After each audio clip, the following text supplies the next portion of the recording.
Yes. The Leaf Spring Army sends its regards.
Hello everyone, I'm the Enforcer, and I'm accompanied by Enforcer Matt.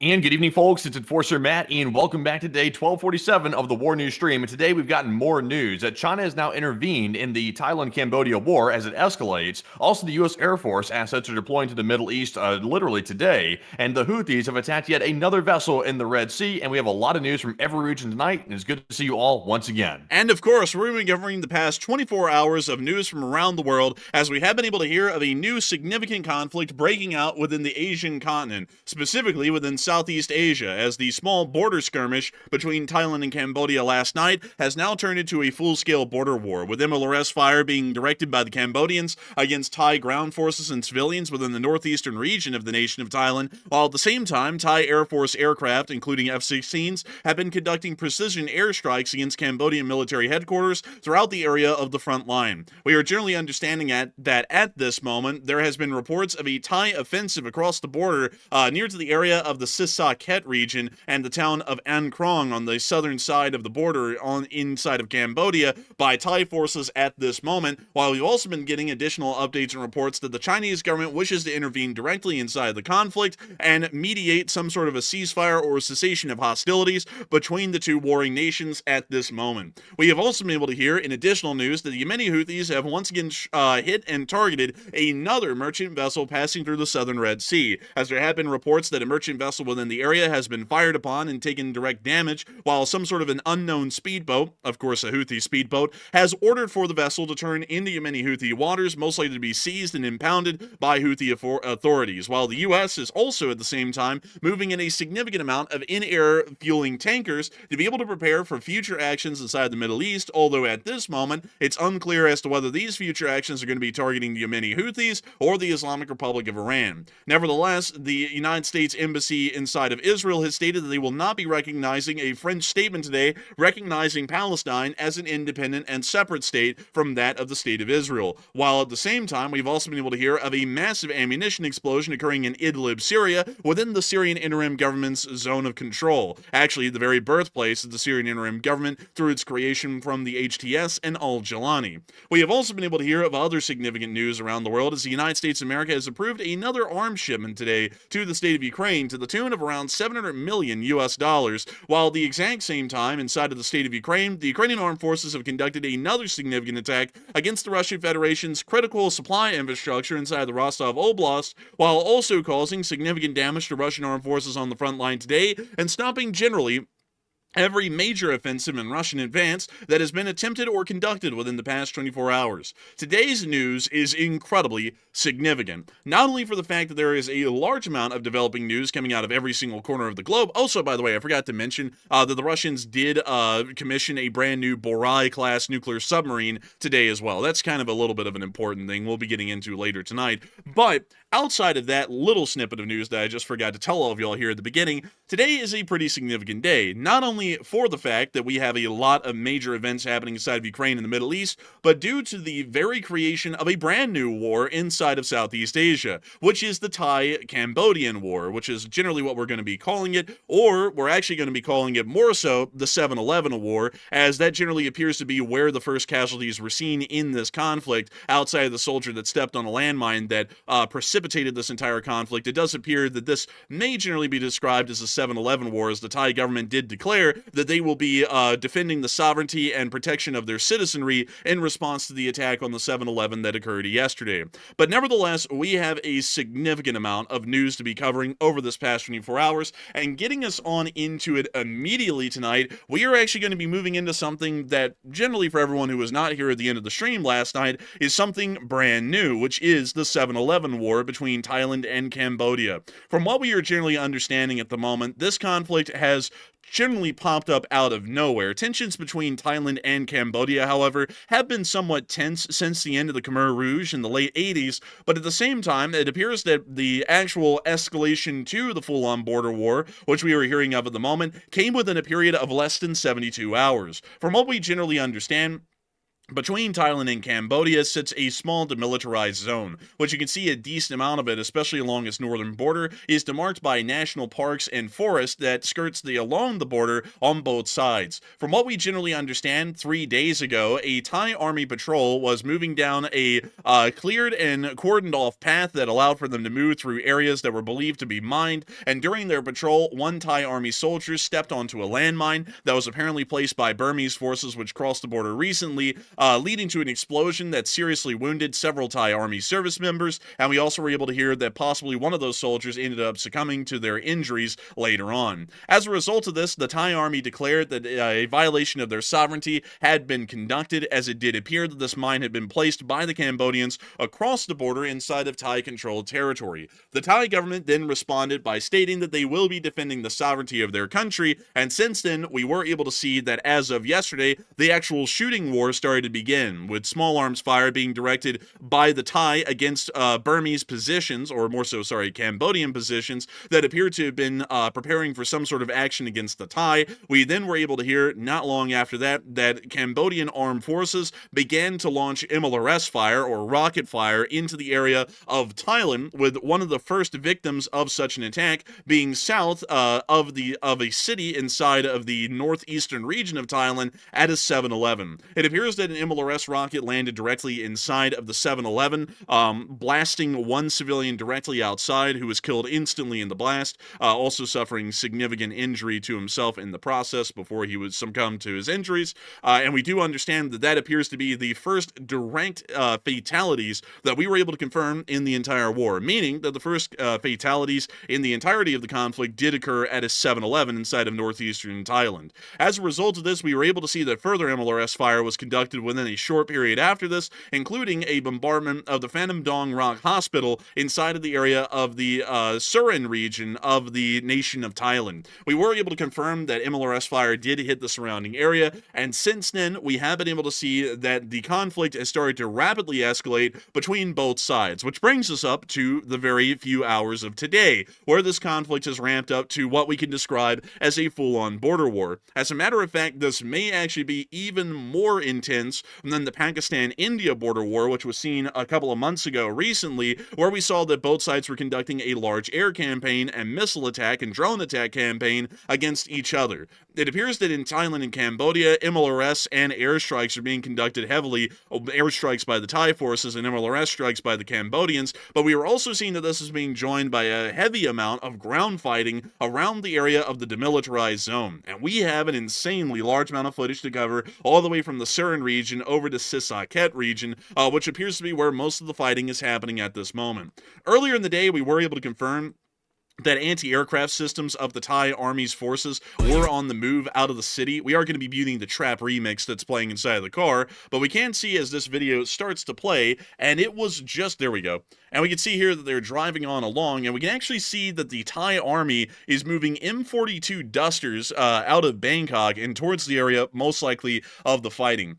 M42s, at least in their original design, are practically obsolete by all measures. The M42 Duster is an American self-propelled anti-aircraft gun that pretty much existed right after World War II and was present during the Korean War. We generally understand that these sorts of vehicles in the modern day would never be used in an anti-aircraft role, but would be more so used as a fire support or infantry support role, providing a vital heavier caliber fire in terms of 40mm Bofors against enemy positions on the Cambodian DMZ.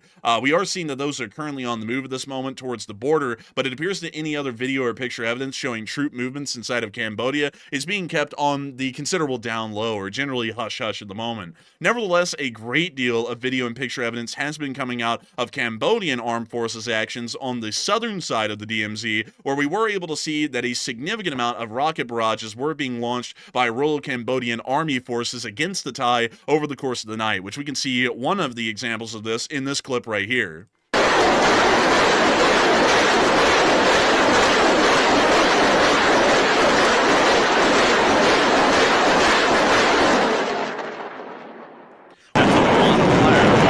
A country that doesn't have much ammunition to fire. That's crazy. It really is a lot. We're understanding that most of this fire is 127mm unguided rockets, either launched from a BM-21 or an RM-70, as those are the most numerous MLRS systems that they have at their disposal. But it is showing that they're already putting out an incredibly high volume of fire for such an early part of the conflict. Beginning us back into the clip, you can see further MLRS launches being conducted through the night, filmed by the Cambodian, the Royal Cambodian Army.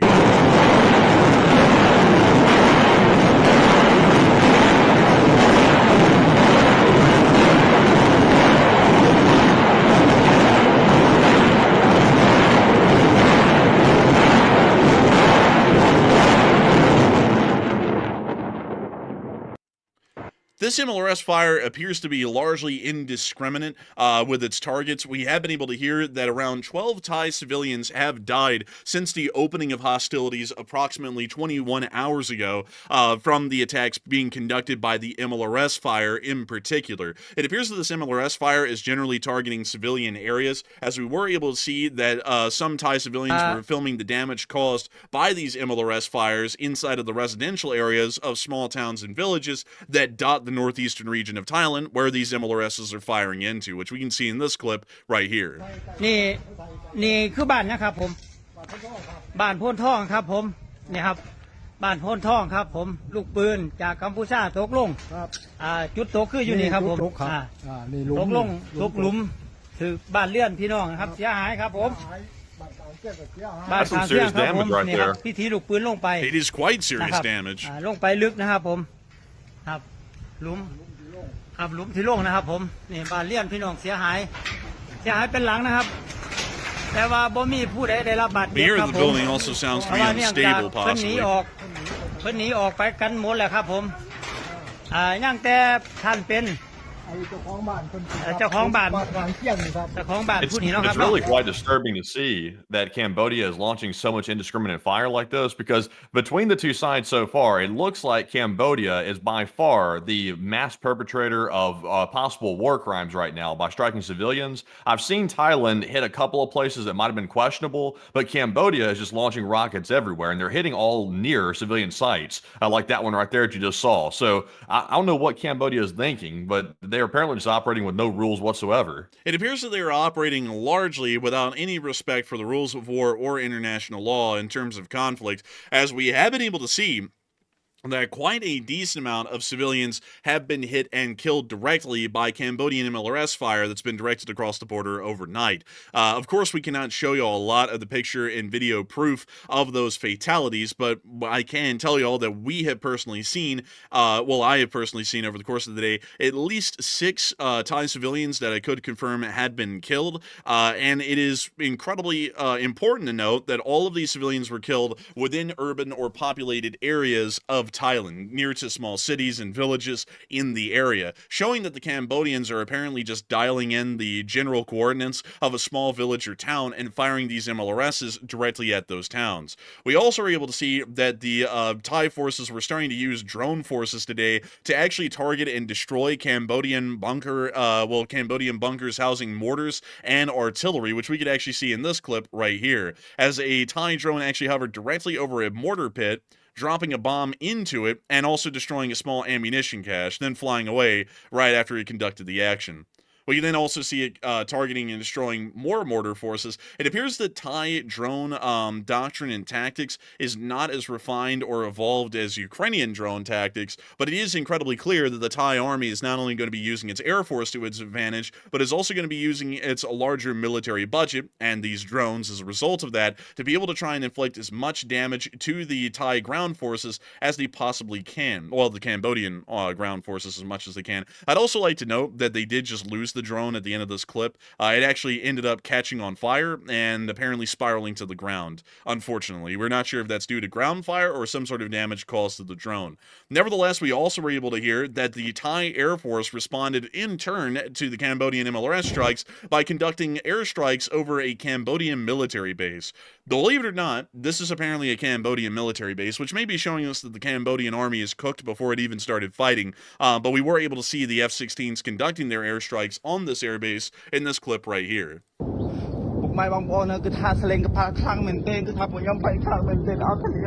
can hear the sound of the F-16s overhead.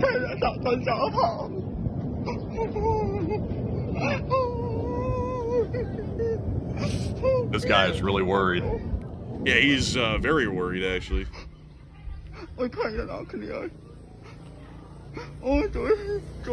And this is a video from the Cambodian side, correct? Apparently so. We don't know exactly where, but it is in Cambodia. Okay, now the reason why that guy is probably crying is because he's realizing that Cambodia doesn't have really an air force at all. So, obviously if they're calling in F-16s from the Thailand side to go into Cambodia, there's no way for Cambodia to really combat that unless it's, ground-to-air missiles or some type of air defense. They have no fighter jets to fight off these other ones. So that's why it's really stupid for Cambodia to pick a fight with Thailand, because they don't have an air force. But, they've done it anyway. Well, that's actually something a little bit interesting to point out. They don't have practically no air force. They have no air force. This is their air force. So just to quickly break it down, they have one Airbus A320, which is a VIP transport. They then also have 2 Jianma 60s, which are Chinese ripoffs of the Dash 8. They also have one Harbin Y-12, which is a Cessna Sky Caravan ripoff from the Chinese. And then they also have a Britten-Norman BN-2, which is a something similar to a Cessna Sky Caravan to some degree. So not really... Well, this isn't actually an air force at all. Not only that, their helicopter forces are also limited in number as well, with a aging fleet of Soviet-era helicopters, including Mi-8s, Mi-17s, some Harbin Z-9s, which are equivalent to a Chinese ripoff of a Eurocopter, is the best way to explain them. They're not as good as a Eurocopter. They also do have one Eurocopter AS-355, and they also have one Augusta Westland AW-109 from Italy, but not an incredibly large size sizable or capable air force, and it has absolutely no offensive abilities whatsoever built into its air power. On the other hand, the Thai Air Force is actually the largest air force in the region outside of the People's Republic of China, and also the United States Navy or Naval Air Arm that also may be in the area at any given time, along with some U.S. Air Force assets. To really quickly show y'all the disparity here, I have to make sure to get y'all to the aircraft that they actually have. So, this is currently, well, actually, let me go here. This is actually their current list of aircraft that they have in service. So just going over the combat aircraft, skipping over the Wolverines and the Dornier Alpha Jets, which are generally considered training aircraft, they have 13 Northrop F-5s. They also have 48 F-16s. They have 11 Saab Gripens. They also have 2 AWACS aircraft at their disposal of the Saab 340 variety. And they also have a decent amount of reconnaissance aircraft as well as transport aircraft to boot. It is not to be understated that, at least in terms of air combat projection firepower, the Cambodian Air Force has none, meaning that even if the Thai Air Force only had 5 operational F-16s, they already claim air superiority at this moment over Thailand and Cambodia. We also understand that Cambodian air defense is incredibly light, if non-existent, and I'll really quickly show y'all that as well, because this is really the only other thing that Cambodia could use to try and counter the threat that the Thai Air Force is going to pose, and really quickly see if we can find any of their air defense. And let's see here, anti-tank, artillery, air defense. Here we are. So they have they have some ZPU-1s, which is a Gush gun. They also have some ZPU-2s, which is a modified and improved Gush gun. They also have some ZPU-4s, which, believe it or not, is another better modified Gush gun. They also have an M1939, which is a 37mm air defense gun from World War II. They also have an S60 with about 100 of these in service, but once again, 57mm hand-aimed anti-aircraft guns that are practically obsolete in the modern day, put into service in the 50s.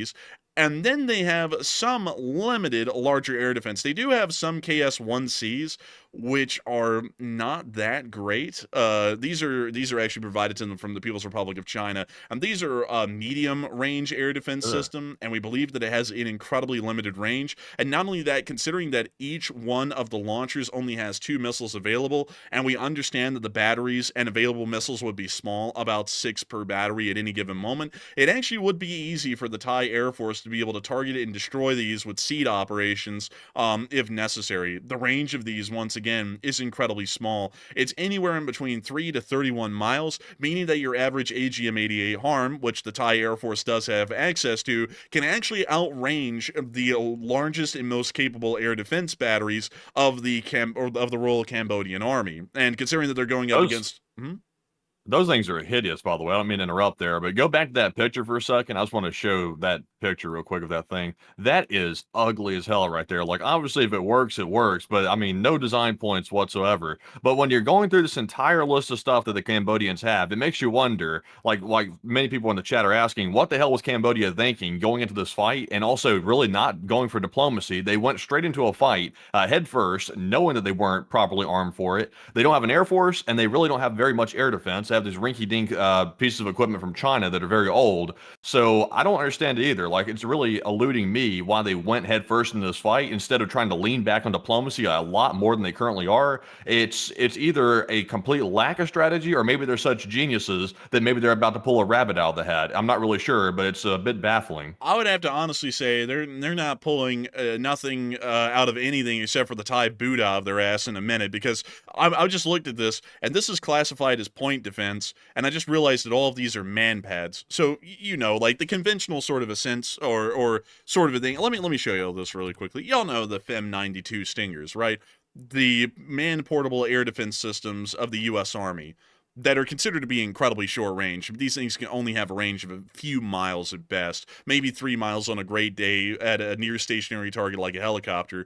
The issue, Matthew, is that the Cambodians have so few of these, they're actually counted in less than the hundreds for the most part. They have 50 HN5s, they have 100 FN6s, they have 200 FN16s, and about 100 QW3s, meaning, in short, that if the Thai Air Force deals with the KS-1Cs, pretty much all of the other air defense that the Cambodians have is completely pointless because the Thai Air Force can actually use long-range laser-guided weapon systems to be able to target and point destroy Cambodian forces from dozens of miles away without even getting in range of any of the man-pads or anti-aircraft guns that they have access to in their army.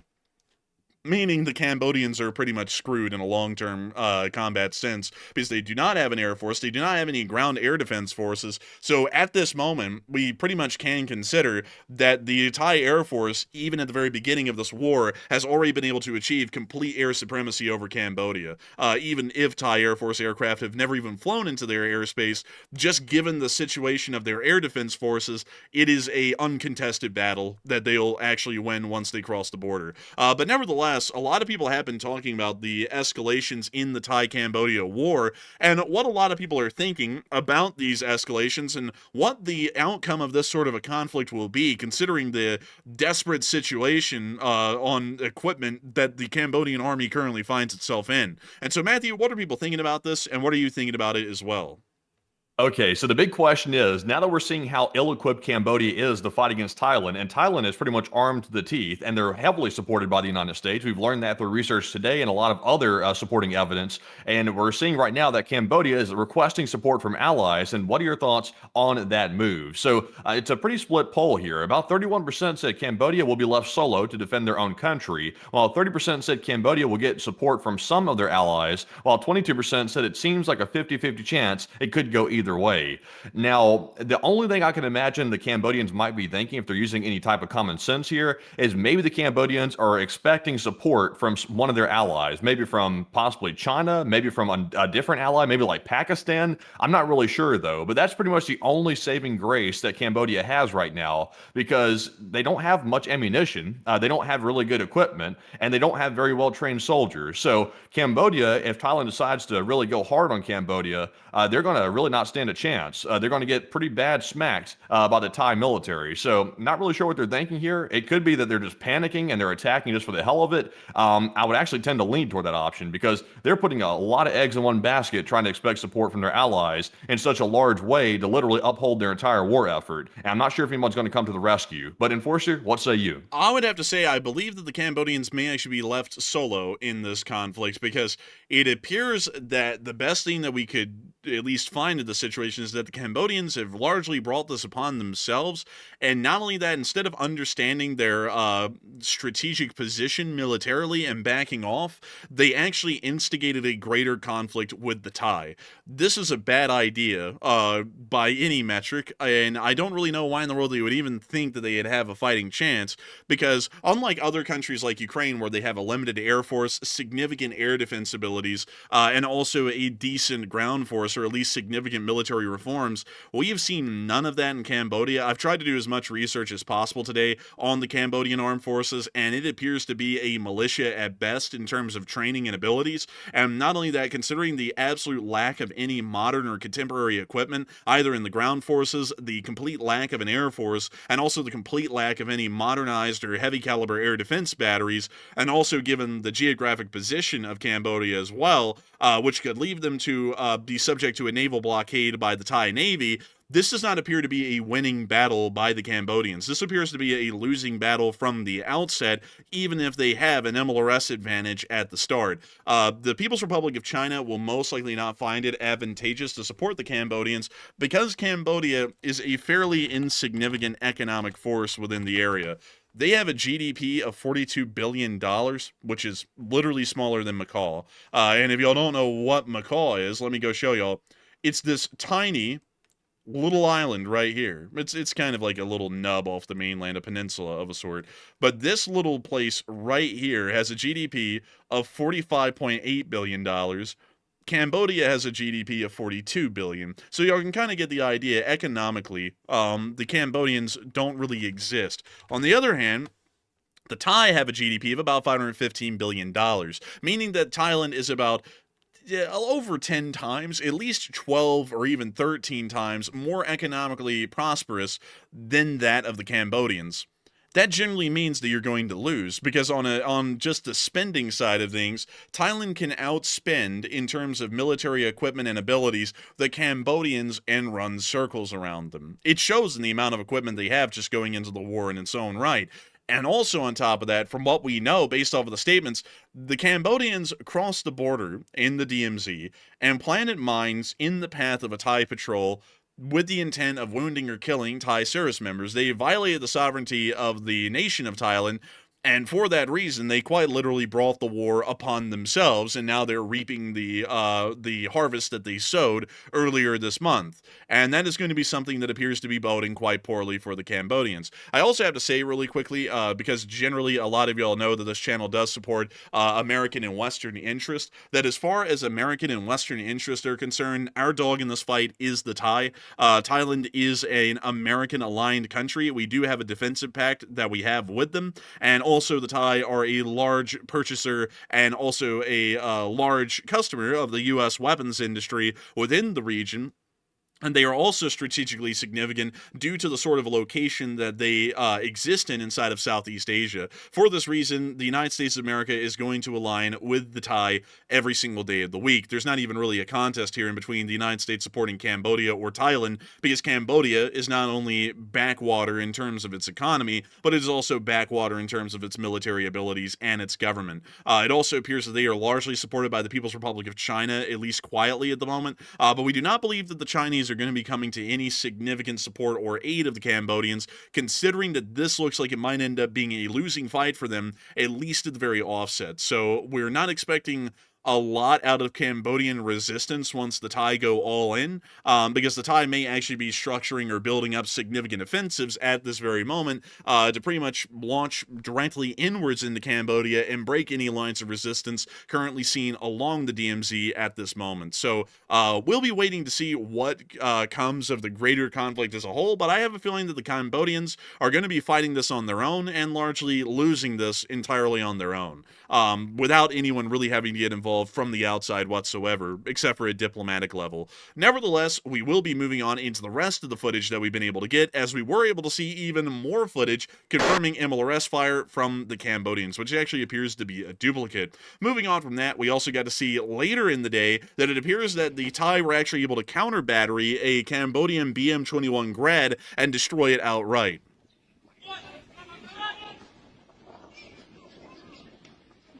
It appears that it was actually destroyed with its launcher loaded, showing that it was preparing to fire when it was hit, meaning that they may have been hit and destroyed by a Thai airstrike. We're not entirely sure. But moving on from that and on into our next clips along the Cambodian border, we have also been able to see the Cambodians firing mortars at the Thai. I don't know what kind of a mortar this is. I believe it may actually be Chinese in origin, but it is very antiquated. It looks like something from the 60s.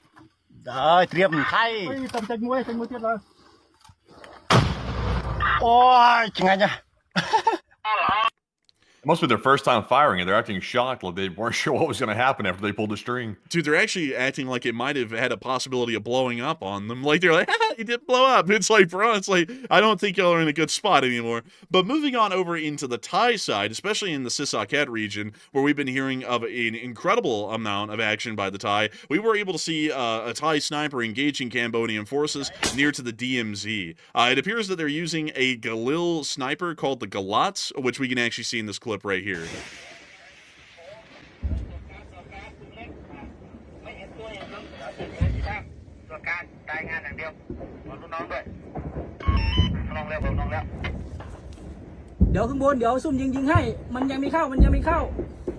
We can actually hear heavy firefighting in the distance.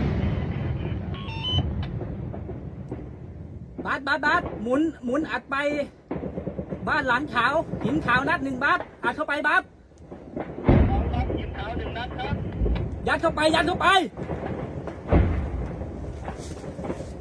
Uh-oh, there he goes, like he's getting ready. Oh, he's lining her up. ยัดเข้าไปบาสตรวจการให้แล้ว I think this isn't really necessarily a marksman. I believe he's more, well, a sniper. I think he's more so of a marksman by most Western definitions.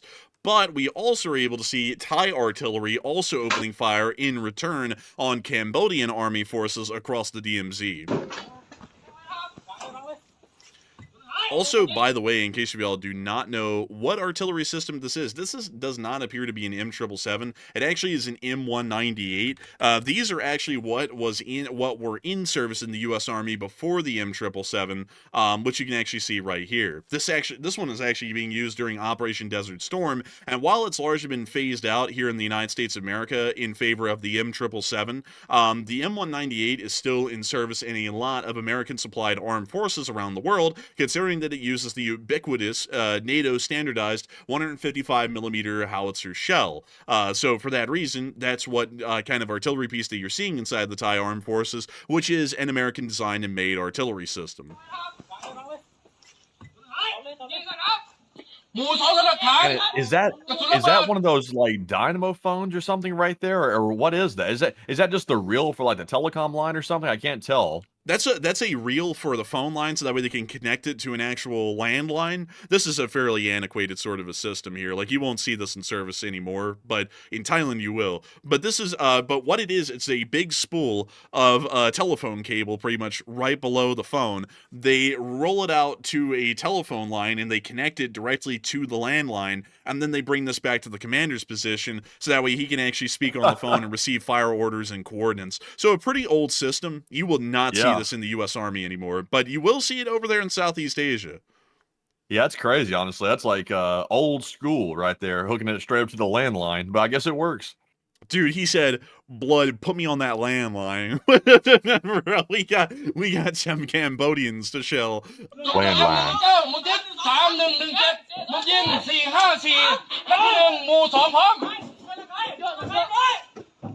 It must be Morse code. He's screaming like he can barely pick him up.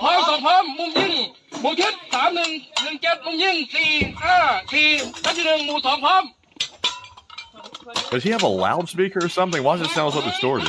I'm not entirely sure.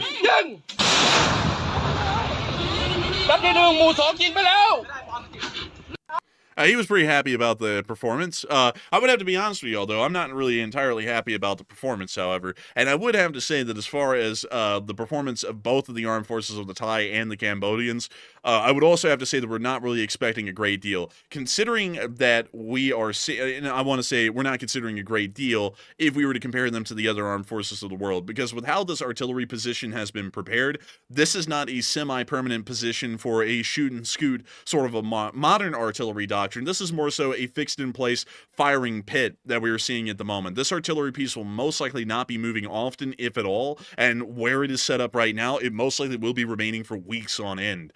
We can tell because, one, the landline system is a little bit slow to set up and remove, and also due to the fact that it appears that there may be some sort of a semi-permanent structure here, this actually appears to be some sort of a pre-prepared permanent pit for the artillery to operate out of. So this artillery piece will be sitting most likely in the same spot for the entirety of the conflict, maybe even, in the same pit, receiving and taking and firing off their orders towards the Cambodians until the conflict ends. So this isn't exactly the kind of modern artillery battle you would see inside of Ukraine, where the shoot and scoot philosophy is heavily emphasized, or the fire and hide sort of a tactic is heavily emphasized. This is quite literally set the artillery piece in the wide open, in a firing pit, with really no concealment, and just receive and take the orders of your superiors for fire orders, and then fire towards the enemy, and just keep it in position. It's a pretty World War II sort of a philosophy that we're seeing right here, because this is something that you would see in the Second World War for the most part, because counter battery was really tough to do back then, and I believe that the reason why the Thai are operating this way is because pretty much any of their surrounding adversaries that they could have, just to list them off, the Burmese, the Laotians, or the Cambodians. Malaysia's pretty friendly with Thailand, so that would never happen. But any of their surrounding neighbors have absolutely no counter battery radars from what we understand, so conducting a shoot and scoot tactic is completely pointless for them, and they have no reason to evolve from what they're doing right now. So if they were to go up against the Ukrainians, they would get their asses beat with this sort of a philosophy. But considering that they're going up against the Cambodians, it's not really going to pose too much of an issue.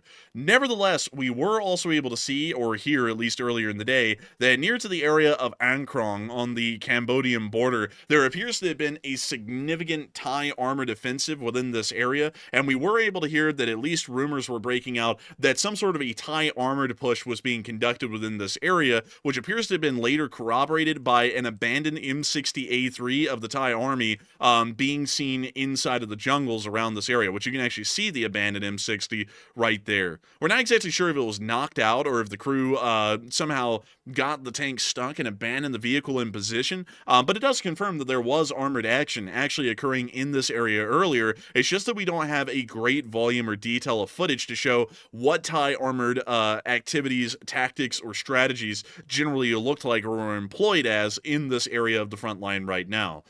Still, it does appear that this war is going to become quite a large and significant one unless if some sort of a greater power comes in and finds a way to negotiate a ceasefire between the two sides, which may not be happening. We haven't really heard a lot of aptitude from the U.S. Department of State to be able to go in and try and negotiate a ceasefire in this conflict, and we've also seen that the Chinese are taking a middle ground stance, at least publicly at the moment through their foreign ministry, by stating that they want to diplomatically intervene and act as a mediator to resolve the conflict, at least not publicly siding with Cambodia fully as of yet. And this is leading a lot of people to wonder what is going to be happening in the future with the Chinese. They've openly stated a wish to intervene in the conflict, but as a mediator and not clearly in the support of the Cambodians. So Matthew, what are people thinking about this, and what are you thinking about it as well? All right. So the big question that everybody has, because China so far is staying neutral in this entire thing, and China has a reason to stay neutral because they do have an interest in Thailand and they also have an interest in Cambodia. But ultimately, though, Thailand is generally backed by the United States and Cambodia is generally backed by China, even though there is a neutral interest with the Chinese government. So it's a little bit tricky. But what do you think is going to happen now that China has intervened in Thailand and offered to mediate the entire conflict at the request of both parties? So 38% said China will stay neutral in this war, and 37% said China will support Cambodia soon, and 14% said it's a 50-50 chance it could go either way. And right now, I'm a bit on the fence about this because China really probably does not want to get bogged down in this conflict because, of course, they're eyeing Taiwan still, and they're preparing for a Taiwan invasion. So the only legit reason I could see China possibly getting involved with military support or something of that nature is maybe they want to get the U.S. tied up in the region by creating a new proxy war. Because obviously, if it comes down to a bloody fight, the U.S. will probably end up supporting Thailand and China will end up supporting Cambodia, at least in my opinion. But I just don't see that being very likely. I'll be perfectly honest. I think China will stay neutral in the war unless something dramatically changes. So I'm with the 38%. I think it will stay that way. But also, by the way, one other prediction I want to make.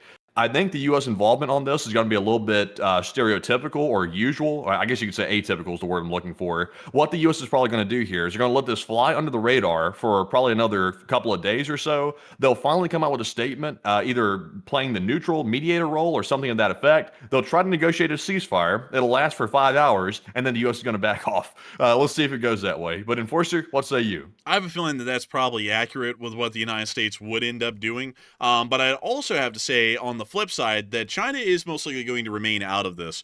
Cambodia is not a big enough economic player or a strategic player to really put China's neck out for, at least in the Chinese mind. Look at Cambodia. Like, have y'all seen Cambodia lately? Like, they have a GDP equivalent to an American billionaire. They have a military that is stuck in the 50s, the best way to describe it.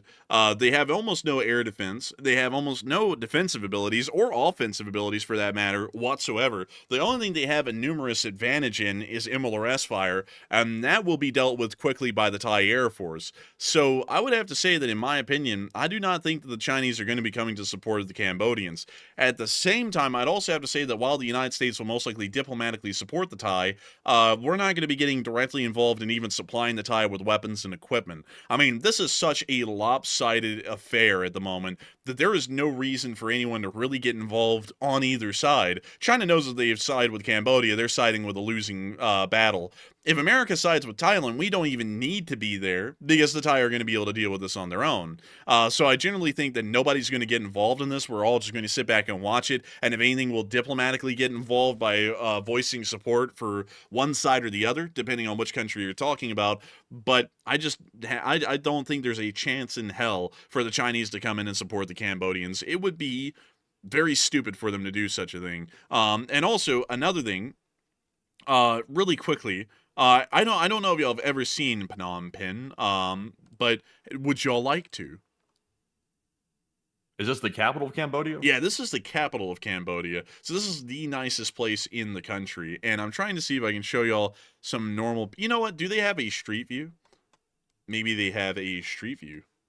Oh, they actually do. Oh wow, they do. Wow, that's crazy. A dictatorship with a street view. So let's take a look. This is Cambodia. That's actually not that bad. I was expecting it to not look. It's actually pretty clean, honestly. What does the rural countryside look like? They actually did look kind of clean. I was like, huh. What does the rural countryside look like this town? Huh. That's actually kind of shocking. The grass is green in the median. That's a good sign. Also, the streets are remarkably clean. It's like, does anybody even drive on the streets or something? Why are the streets so clean? Because that's clean even for keeping good maintenance. Yeah, I mean, let's go somewhere else. Like, for a country with no GDP, it's actually kind of impressive how nice the streets are. This might be getting a little rough. Maybe let's drop down here. Okay, yeah. Well, I mean, this isn't like rough, but it's the boonies a bit, country like, but it's not bad even at that though. It's just like kind of like a back road of a beach or something. I'm not gonna lie, man. This honestly looks like any average place in Russia, and that's kind of sad. You know, like this is Cambodia. Yeah, honestly, I'm kind of surprised with how nice it looks. Not to put, Cambodia down for like the country itself, but I mean, it's surprisingly nice. Like I was expecting it to look like Russia. Now let's see what Thailand looks like in the capital. Oh. Huh. That's actually pretty nice too. Honestly, man, that's kind of shocking. Like these are actually two decent looking countries, at least in the major cities. Let's go out here and see what it looks like out in the suburbs of their larger capital. A lot of electrical. Golly, damn, that's a lot of electrical lines. I bet you they never nationalized the electrical systems in this country, but still not that bad, honestly. Like, why in the world are the streets so nice in Southeast Asia? Do you notice that, Matthew? There's like no road snakes, potholes, or anything. Yeah, I think that might indicate that maybe car ownership is maybe lower over there than maybe the United States or a country like that, I guess. But I don't know. Like, I think motorcycles are extremely popular over there, so that has less wear and tear on the pavement than a car would. So maybe that's the reason why they're so clean and also well maintained. But I don't know. Like, they are remarkably nice. Dang, man, this is a train station. I'll be honest with you. I'm shocked by both of these countries. Actually, I did not know they looked like this. I knew Thailand was nice and pretty modern. Like I knew that was going to be the case. Kind of shocked though that Cambodia, with only a $42 billion GDP, which isn't a lot, mind you all. That's a dirt poor country by most metrics, has such a good looking country. I mean, like that's actually really kind of impressive. Well, actually, it's quite impressive, really. But let's go to a rural city, not too far away from the capital like we did in Cambodia, and let's see what it looks like. Okay, so this is actually a little bit rough. Like, these things need pressure washing. That's more of what I was expecting to see was this right here, but we had to kind of look for it for a minute, but yeah, this is a little bit rougher. Yeah, but a very, very interesting, though, because I'll be honest with y'all, folks. Considering their GDP, I never looked at the street views of Cambodia. I was like, oh, it's got to be rough. I mean, they don't have a lot of money running through the country, but still, very interesting. So, with that in mind, still, I do not think that the Chinese are going to be supporting the Cambodians. Actually, got to give credit to the Cambodians. It actually does look pretty clean down there, but I still think they're going to get their ass beat, just to be entirely honest about that. A little unfortunate for them. They shouldn't have picked the fight, but they picked the fight, and now, what's coming around is going to be coming around. There's really no way to stop it at this point.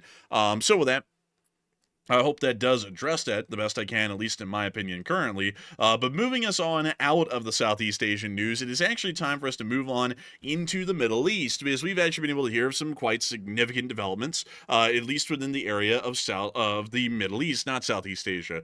We have been able to hear that within the southern Red Sea, another attack has been conducted by the Yemeni Houthis, as we have been able to hear that the UK MTO has reported a vessel was approached and fired at by a small craft, and then ordered to turn back towards Yemen. This is clearly the Yemeni Houthis, and this happened right outside of the Al Hodeida port. So this is making it incredibly clear to us, at least at the moment, that the Yemeni Houthis are back to their normal order of the day sorts of attacks against commercial shipping inside the southern Red Sea, and nothing has stopped them so far. We do not know if this vessel actually turned into Yemeni waters. That was a little unclear. But we do have a pretty, at least, clear indication that they did fire on another vessel today and did cause damage to the vessel. We do not know of any casualties at the moment, and while that was also happening, we also heard of an explosion inside of Sana'a in the capital of Yemen, and it does appear that, at least at the moment, someone is bombing them, but we don't know who. It's most likely the Israelis. Meanwhile, inside of Saudi Arabia, we also were able to hear of a large amount of U.S. Aerial refueling tankers flying into the region again. We do not know why. We do not know if the United States is preparing for future military action against the Houthis, or if they're preparing for future military action against Iran. It's a little bit unclear at the moment, but we can see that more U.S. forces are once again moving into the region, and it does appear that there may be some sort of a larger action resulting from that here within the near future. We also have been able to hear inside the state of Israel that the United States will openly oppose France's declaration of a Palestinian state. If y'all don't know, earlier today, the French government stated the declaration of the existence of a Palestinian state, and it appears that the U.S. ambassador, Mike Huckabee, stated that the United States will oppose the declaration of a Palestinian state. Generally, to explain the diplomatic actions at play, the United States supports a one-state solution or a one-state, two-system solution, while the Republic of France supports a two-state solution. So the French support the existence of a dual state of Israel and the state of Palestine, while the United States of America believes that only a state of Israel should exist, and that there should be two independent systems within the state of Israel for the Palestinian area and the Israeli area. So that's where the actual issue lay. Just because a lot of people end up propagandizing this, because some people say the United States wants to genocide the Palestinians, and that's not the case. It's more so a one-state, two-system sort of a philosophy that we work with on our foreign policy stance, and I generally would have to say that I support the one-state, two-system stance more so than the two states position that the French are taking. So I generally have to agree with the U.S. foreign policy decision on that, that a two-state system would probably not be that great, because if that is the case, it pretty much allows for the Palestinians or largely Hamas out of the Gaza Strip, to operate almost as a legitimate country at that point, which could greatly worsen the situation that we're seeing that is happening inside the Gaza Strip, with Hamas forces continuing to conduct attacks against the Israelis over the decades. But outside of that, and moving on up into Syria as well, we have, well, actually really quickly, before we move on up into the Syrian news, I do want to take a moment to talk about the Yemeni Houthis and the attack on the vessel that occurred a little bit earlier today. And Matthew, what are people thinking about that, and what are you thinking about that as well? All right, so the attack today that the Houthis conducted on this cargo ship in the Red Sea was actually not that bad of an attack compared to the previous ones. They attacked it with small boats and small arms, and they apparently radioed to the vessel and told them, turn toward Yemen and go dock at the Yemenese port, or Yemen port, I guess you could say, whatever you want to call it. And apparently, we're not told if the ship complied with it or not. So it really wasn't that bad of an attack. Of course, obviously, they're firing at ships. That's not good. But it wasn't like they fired missiles at the ship. They tried to sink it or something like that. It wasn't quite that serious, at least according to the reports. So what is going to be the response as a result of this new Houthi attack? So 60% said Israel will attack them soon, while 23% said an attack might happen soon, and 8% said this really isn't a big deal, and there's really no major attack here.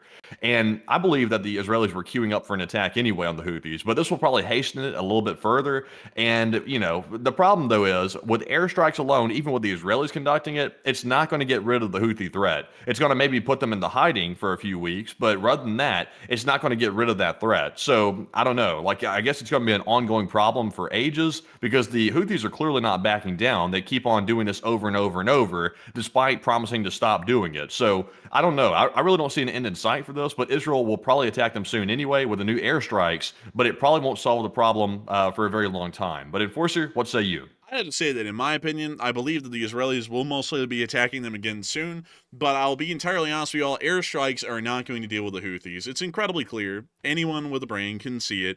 Airstrikes have been the only thing that's been conducted against the Houthis so far, and what is the one thing that has not changed as a result of those airstrikes? The hostile actions by the Houthis in the southern Red Sea. So it's incredibly clear that to be able to deal with the Houthis, something has to be done furthermore than airstrikes. There has to most likely be, if not definite guarantee, that there has to be ground action taken against the Yemeni Houthis to actually stop this problem. Bombing them again is not going to fix the situation. Because if it was going to fix the situation, why hasn't bombing them worked for about the 5 last times that the US and the Israelis have bombed them? If it was going to work, it would have worked in one of those last 5 times. It's not going to work for the 6th time. A ground coalition needs to be made to deal with the Houthis and stop them from being able to control the shoreline to where they can coordinate and conduct these attacks against the shipping inside the southern Red Sea. And so that pretty much guarantees that some sort of a ground action has to be made against the Houthis to see a change. Anyone who states, for the large part, that bombing them again will fix the problem is starting to delve into insanity at this point, because the definition of insanity, which this isn't actually the technical definition, but this is the pop culture definition, is doing the same thing over and over again and expecting a different result. And if we keep bombing them again, we're doing the same thing over and over and again, and we're expecting a different result. And the different result will never come from what we are seeing at the moment. So we have to actually go in and crush them to stop these attacks in the southern Red Sea and to stop the existential threat that they are posing to one of the most vital and important shipping lanes in the entirety of the world seen so far. So with that, I hope that does address that the best I can, at least in my opinion, but still a fairly interesting development nonetheless. Moving on from that and on into the Syrian interim government, we also were able to see a little something special today out of Idlib. Y'all want to see it? It's kind of cool. Take a look. It's an ammo depot. And it's like on fire or something. And now it's gone. Yeah, now it's gone, Damn, everyone.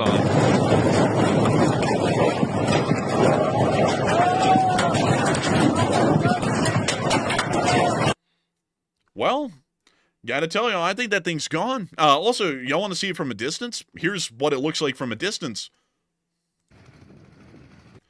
That's pretty big.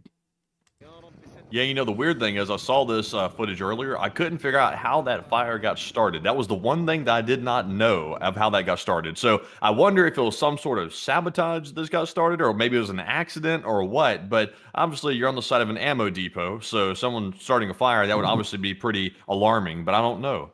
I gotta be honest with you. One thing that was really interesting to me is the existence of this forklift. And my question was he forklift certified? And I think the answer is no, because that fire clearly shows that he was not forklift certified.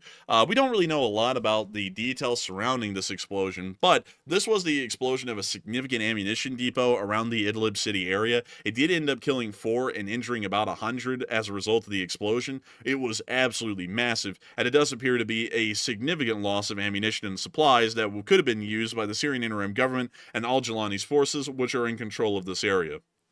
So with that, just a little bit of an interesting one to look at, something to chew on a little bit and think about. But with that in mind, it is time for us to move on into the Ukraine war news, as well as the little bit of U.S. foreign policy news that we have today that actually directly affects the state of Ukraine. But before we get into that, before we get into all of that, I want to make sure that we take a little moment to get to chit-chat with all of y'all for just a little moment. We're going to be making sure to address the super chatters. I got to give a huge thanks to the super chatters, because the folks who go out of their way to support this channel when you don't have to are the folks who are helping this channel to keep on running day in and day out. If it was not for them going out of their way to support this channel, we wouldn't be able to run the show each and every day. And we want to make sure to have a little bit of a moment to speak to some of the super chatters, to thank them for their support, because they are making the show possible for each and every one of us, whether they're super chatted or not in the viewership, and also for Matthew and me to be able to do this as our daily job. So with that in mind, Matthew, please take it away. What do we got? All right, so our first super chat of the night goes to Antonio Garcia, threw in a very generous $50 donation to help keep the channel running. And thank you very much, Hey! Antonio, for that support, and we appreciate that very much. He said, be a human observer. And I gotta say, we definitely are a human observer on this channel. We observe a lot of humans every day, in every corner of the world. And one thing seems to be a running trend these days is that war never changes. I'm about to get copyright striked for the Fallout 4 reference, but beyond that, war never changes. And war is happening just about everywhere these days. It's a really bizarre sort of a thing. This many conflicts happening at any given time in this short of a period in the world is fairly rare. But it is absolutely insane to think that we have to cover all of this news everywhere around the world all the time. And not only that, there is so much going on elsewhere that isn't going on yet, but we are still watching in the background, like India and Pakistan, China and Taiwan, North and South Korea, Sudan, which we generally don't cover on this channel, Burma, let's see, Iran and Israel, what's going on inside of Syria, what's going on inside of Lebanon, what's going on in the Gaza Strip, what's going on in Western Yemen, what's going on really in the Middle East in general, what's going on in little bits of Iraq, what's going on in Turkey, what's going on in Ukraine and Russia, what's going on with Russia and the EU and NATO at large, what's going on between the United States and China, what's going on between, let's see, Venezuela and Guyana. There's an endless amount of them at this point. It's insane the amount of stuff that we have to cover and know about, because at any given day, at any given hour, it kicks off again. So really a crazy sort of a thing, and I gotta say that I thank you greatly for supporting this channel, Antonio Garcia, and helping us to be human observers, because we observe humans here on this channel to an unbelievable degree. And I'll be honest with y'all, I don't really know why in the world there are so many wars breaking out, but it seems to be a very human thing to do, is waging war. And so with that, I hope that does address that the best I can, at least in my opinion. But with that, it is time for us to move on to the next one. And a huge thanks to you so much once again. I hope that does address that incredibly well, Antonio Garcia, because you were an old guard and a channel legend who has helped this channel to keep on running for an incredibly long time, and we are massively appreciative of that. And with that, we are on to the next one. And our next one here goes to Connor McKinnon, and he puts in a $20 donation. And thank you, Connor, as well, very much for that support, and we appreciate that very, very much. And Connor said, I'm glad to finally make it to the beginning of one of these, and I'm usually watching 45 minutes behind, and finally, I can read the live chat since I don't face to avoid spoilers. Hey, and I gotta thank you so much for the support. Connor McKinnon, another old guard and channel legend. Also, by the way, an unbelievable thanks to Trism 666. We'll be getting to that one here in a second. But I gotta say, a huge thanks to you so much for being here at the beginning of a show. It's like a pilgrimage almost to be here in the intro, because I remember you actually threw in that super chat in the intro. And I gotta thank you incredibly for the support and helping this channel to keep on running, Connor McKinnon. Because it's great to know that you're able to watch this thing live as it's going down. I mean, everything's going down in the world these days. I mean, it's actually, like, folks, I gotta say, it is a little bit crazy, because I remember a time, folks, when there wasn't really a lot going on, and I was a kid, and I'm about to blow away some people who might be new to this channel. I was a kid in the 2010s. I wasn't even out of high school yet. I got out of high school in 2020, and I remember being a kid in the 2010s. There were just little things going on, like little itty-bitty things. They didn't seem that big, and they really weren't that big. You know, there was, let's see, there was the South Sudanese Civil War that was going on. There was practically nothing happening in South America and Central America. There was the Arab Spring in 2011, but that kind of like began and ended kind of quickly for most of the region. It was really only ISIS that like kind of held out, and they didn't hold out long. They got wiped out in 2018, and it was kind of more so an extension of the same instability that we saw through the Middle East Alliance and Al-Fallujah and all of the other sorts of things that were going on with that. And then there was the war in Afghanistan and the occupation of Iraq that ended pretty quickly into the 2010s. It was not really a lot. And then there was, of course, the Russian annexation of Crimea and the occupation of the Donbass, which wasn't really a big thing at that point. It was kind of like a smaller thing that a lot of people could have just simply glossed over and not really paid a lot of attention to. and not really a lot was going on in the world on any given day, really. There wasn't much. And so it was a pretty peaceful kind of a decade, to be entirely honest. Putting it into picture, that was pretty much everything that happened through the whole of the 2010s. Now that we're in the 2020s, It's really odd. It's really odd to like look back on that and think about it. It was really the calm before the storm. Nobody knew how bad it was about to break out until it finally did, and everybody took that period for granted. I remember thinking back when it was during the calm times, when the world wasn't going berserk, thinking, "Huh, that's weird. Like it sure is like nothing's happening. Like the world's not doing a single thing. It's totally calm. I guess we'll stay like this for a long time." And then obviously it changed within the last few years. It's gone berserk. yeah, it's actually a little bit interesting, Matthew, because when you think about it, it literally is like the buildup of the people who were going into World War II. Wow, the 30s, it was a time of economic downturn, but it was generally peaceful. There wasn't really a lot going on in the world, and there really wasn't, at least in the 30s. Actually, yeah, there wasn't really a lot going on in the 30s. The 20s were the turbulent time, but the 30s were generally peaceful. Most people were a little bit too concerned about the whole going broke and poor to really focus on fighting. But by the 40s, everything changed, of course, as you all know. But it's just really wild to think about that. It's just crazy because we were actually talking and kind of joking before the show tonight that, dang, as far as news, we're probably never going to go out of business. I mean, the world is so unstable these days. There's literally something new happening about every month right now.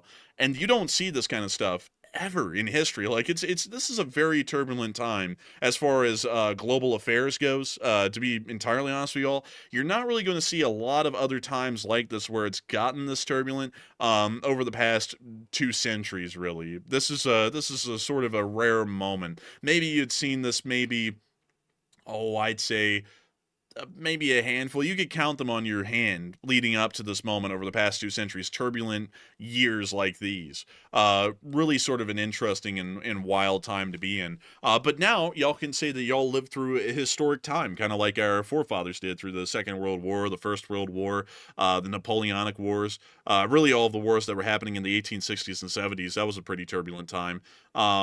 Y'all can now say that y'all were a part of one of these, whether that's for good or for bad, but at least you'll have stories to tell your children and your grandchildren in the future. But with that, I hope that does address that the best I can. A big thanks to you, though, for the support and helping this channel to keep on running, Connor McKinnon, because if it wasn't for folks like you, we wouldn't be able to get to cover this news, and we wouldn't be able to be here to tell you all about these historic times that we're living through in the very modern day and age. And so with that, I hope that does address that the best I can. And with that, we are on to the last question of this segment, and then we're going to be moving on into the rest of the news for the night and getting to the rest of the super chats in the second question segment. So what do we got, Matthew?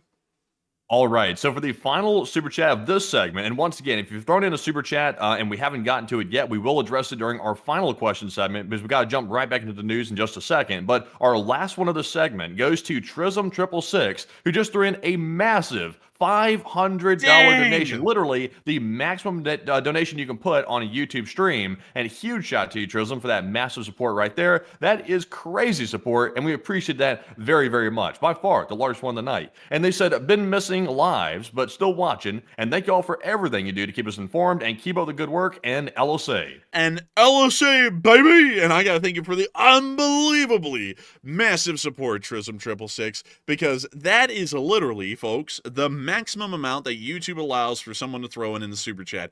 I've got to thank you unbelievably for that support because you are helping this channel to keep rolling massively. I've got to thank you incredibly because recently we've seen that due to some maybe some possible economic downturns here at home, that support has been dropping a little bit, which we completely understand. But massive support like that helps us to keep this channel running and keep it rolling, and we are massively appreciative of that, Trism666. And I gotta say that I gotta thank you for still trying to catch the streams, or at least watching them after they're live. I always know that a lot of people are busy, and not everyone can be here every single night watching the show, but I still thank you incredibly, Trism666, for the support and helping this channel to keep rolling, because if it wasn't for folks like you, we wouldn't be able to keep this show running. This is our bread and butter, actually. This is our full-time job, working on the news and putting out live nightly shows like these on the news, and I got to thank you incredibly for enjoying this channel and supporting it, because if it wasn't for folks folks like you, we wouldn't be able to keep everyone informed. We wouldn't be able to do all of the work we do behind the scenes every day to make this news possible and to keep well informed and apprised of all of the global situations happening out there. As a matter of fact, Trism 666, perhaps with that kind of support, maybe we will be able to be considered at some point in the future for a position within the Department of State. Hopefully, someone would listen to us. But, you know, you never know. Some people listen to their advisors. Some people tell their advisors what's going on. Generally, you want to be in the former position, not the latter, because if someone is telling you, who is supposed to be the expert of what's going on in foreign affairs, why do they even have a cabinet of advisors or a Department of State for that matter? You know, because they kind of got the whole thing figured out at that point. Not saying anything in particular. It's just a little bit of an odd thing to say because, as we all know, it's generally important for you to be surrounded by a lot of experts. Like me personally, got to be honest with y'all, I'm not really an expert on medicine or health. Probably be good to have a Secretary of Health and all that sort of stuff. If you're the president, listen to them and take their advisements and considerations as the forefront knowledge or expertise on medical science, those sorts of things. But, you know, maybe one day, we'll be able to see that we're either in the Department of State or maybe even the office of the president and the office of the vice president. Matthew, how does vice president sound to you? Vice President Enforcer Matt.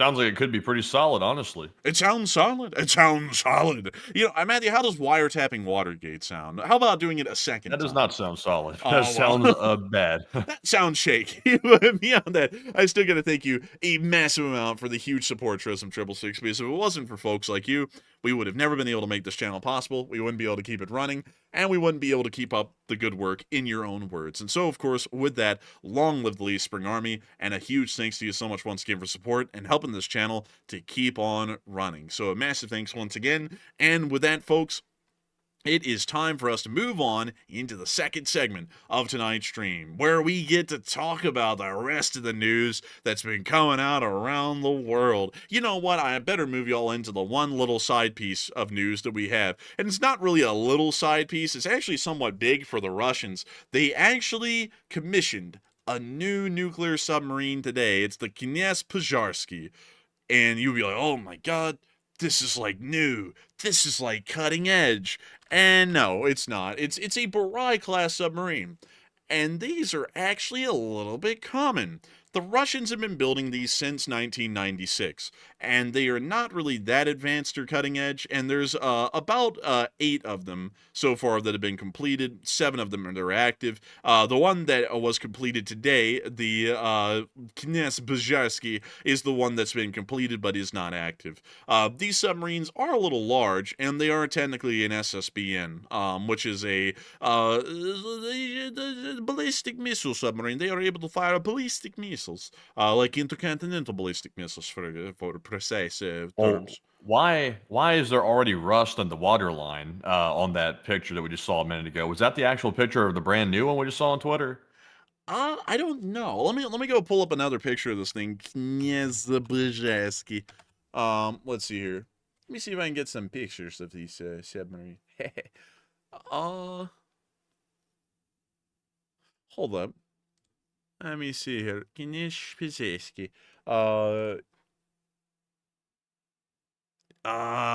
Let's see. Yeah, so it actually appears that was not a up-to-date picture. This appears to be a picture from the christening ceremony or the launching ceremony today, and it's still fresh, although that paint is really roughly applied. I mean, look at that, man. There's like striations, dents, all sorts of stuff in the paint. Yeah, honestly, I was looking at that picture on Twitter, and I was thinking, surely it's not rusted already. It literally hasn't had a chance to have service life on it. So if it's already rusting, that's pretty bad. But yeah, even the new one there that you just saw in like in the paint shop or whatever, in the shipyard, that one had pretty rough paint application on it, even at that. So, you know, it's a Russian sub. I do notice, though, they did cover the propeller, though. That's OPSEC right there. But yeah, honestly, Russian sub, probably not that great. But, you know, it does work. It is an SSBN, but it's probably not great. So, really quickly, I saw someone ask, what is the Kursk? If I'm not mistaken, the Kursk submarine involved in the Kursk disaster is an Oscar 4 class, I believe. Actually, hold up, is it an Oscar 2? Apparently, it's an Oscar 2. I swore it was an Oscar 4. Let me go check that really quickly. It's an Oscar II, actually. Yeah, so it's an Oscar II class submarine. But this one, buddy. Y'all might not know this, but this was Russia's first attempt at a major naval exercise since the collapse of the Soviet Union, and that's when this accident happened. Did you know that, Matthew? Yeah, I did vaguely. Yeah, so I'm trying to see if I can find another picture. This is actually the sail of the Kursk, which they cut off of the Kursk and then put it up as a monument in the city of Kursk, which is kind of a little morbid, considering that everyone in the sub died right under the sail in real life. It's like a little bit morbid that they did that. But beyond that, let me see if I can get you all a closer up picture. This is what was left of the Kursk after the Kursk disaster.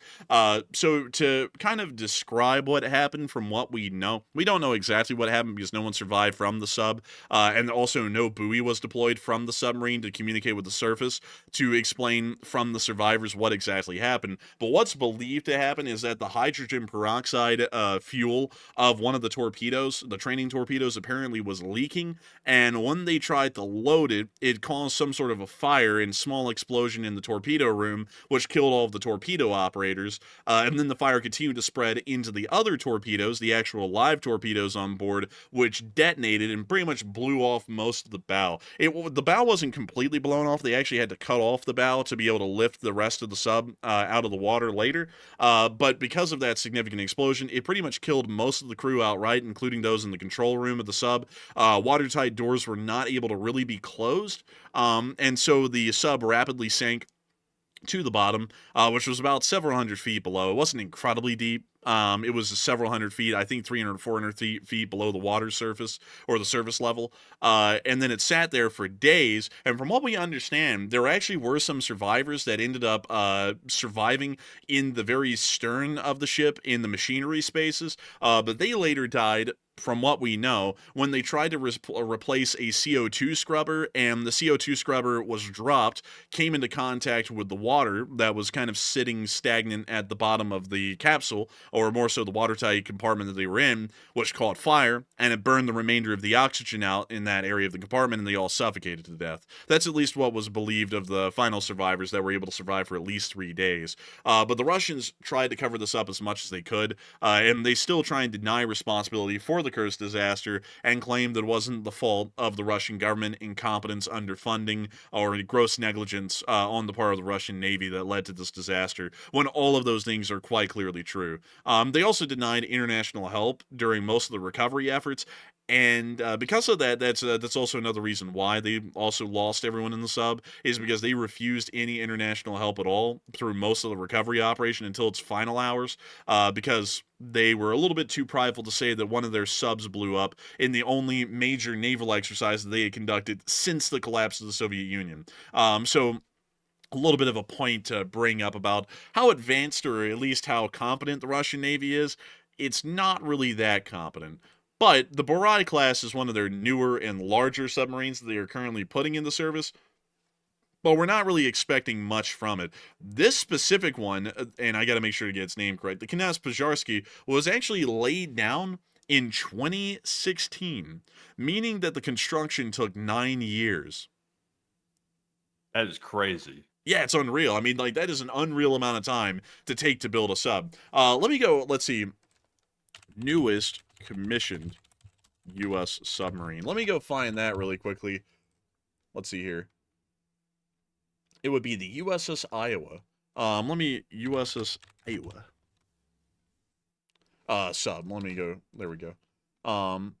So the USS Iowa was so to give you all a little bit of a perspective on how slow Russian shipbuilding is, because a submarine is not classified as a boat, from what I understand. It's classified as a ship, and correct me if I'm wrong in the chat, but outside of that, this is the USS Iowa, which is our newest attack submarine, and this submarine was actually laid down in 2019 and completed, actually christened and acquired in 2024. Well, actually, I'm sorry, it was christened and then apparently acquired by the Navy in 2024 after it completed its fitting out trials and sea trials, which is where you assess the performance of the sub or a ship before you accept delivery. And so this vessel was laid down and put into service in less than 5 years. It took 9 years for them to complete this Barai-class submarine.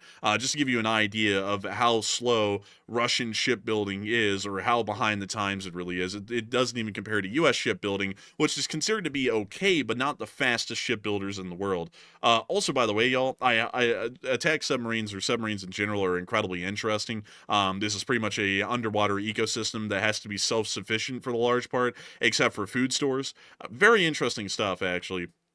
But I gotta say that U.S. submarines, I might be a little bit biased here, are the drippiest submarines in service. Oh yeah, they definitely are. They're definitely drippier because we got the money to actually fit them out properly. The Russians don't. The Russians can barely manage to have an aircraft carrier at this point. Man, like, honestly, and the drippiest of them all is going to be the Seawolf class, which is probably our most advanced attack submarine in service right now, based off of what's publicly known about it. These are incredible. They planned 29 of them, but 26 of them were canceled, and only 3 of them were completed.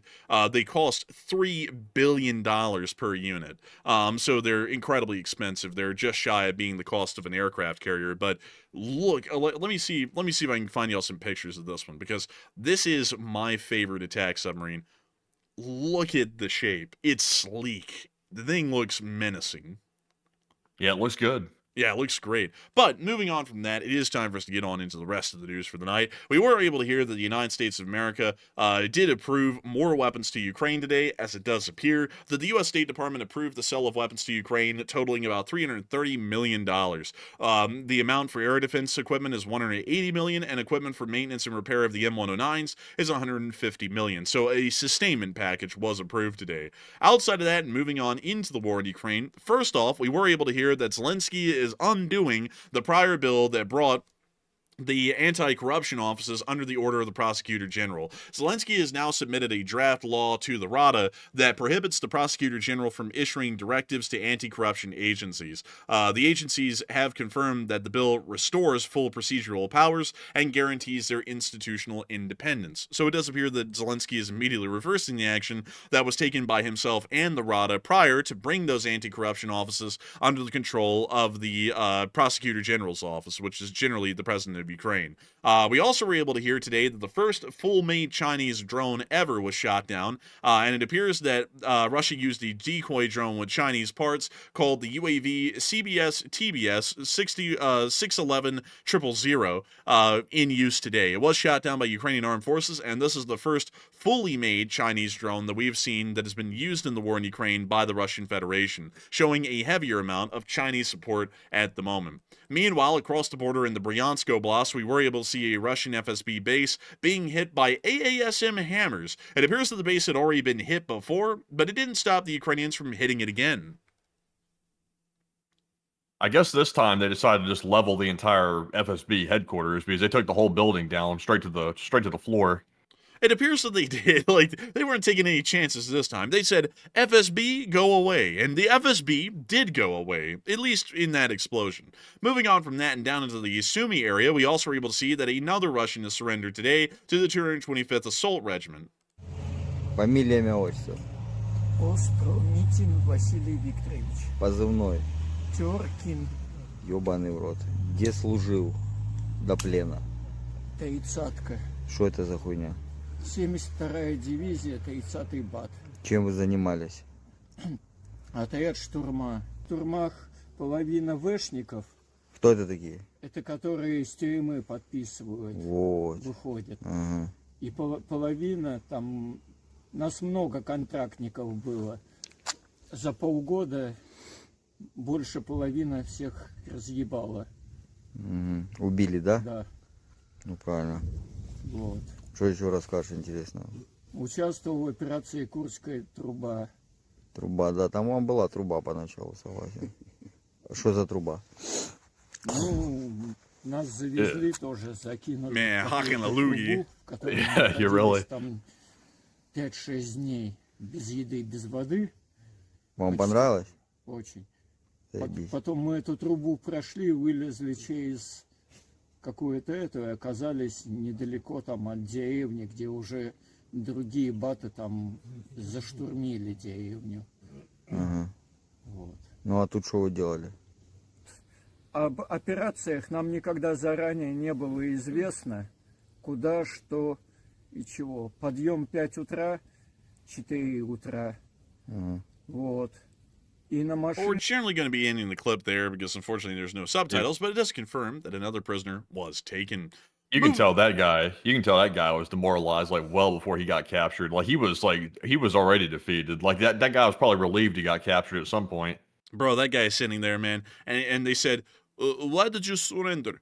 Because I hurt myself today to see if I still feel. It's like, bro, they're like, okay, put him in the POW camp. It's like, bro, it's like he seemed to be done with it, and he was over. But moving on from that and down into our location unknowns, all we have in the location unknowns today is the Russian casualty report. And Miss Tisa, keeper of the record, said that there was an increase in tanks and APVs with a drop in artillery and UAVs. But over the course of the day, we were able to hear that 1,050 Russian soldiers were wounded and killed over the past 24 hours, along with 10 APCs, 96 supply trucks, 5 main battle tanks, 24 artillery pieces, and 86 drones. In general, it was quite a good day. Moving on from that and on out of the location unknowns and on up into the Kupiansk front, we also got to see them hitting Russian forces in the Wild Hornets unit, which we can see in this clip right here. We see them bringing the drone down. Oh, look, a whole semi truck. That's crazy. They just had a whole semi truck sitting out there in the near the front lines. Bruh, the Russians are so desperate for logistics, they literally whipping out the 18-wheeler. That is crazy.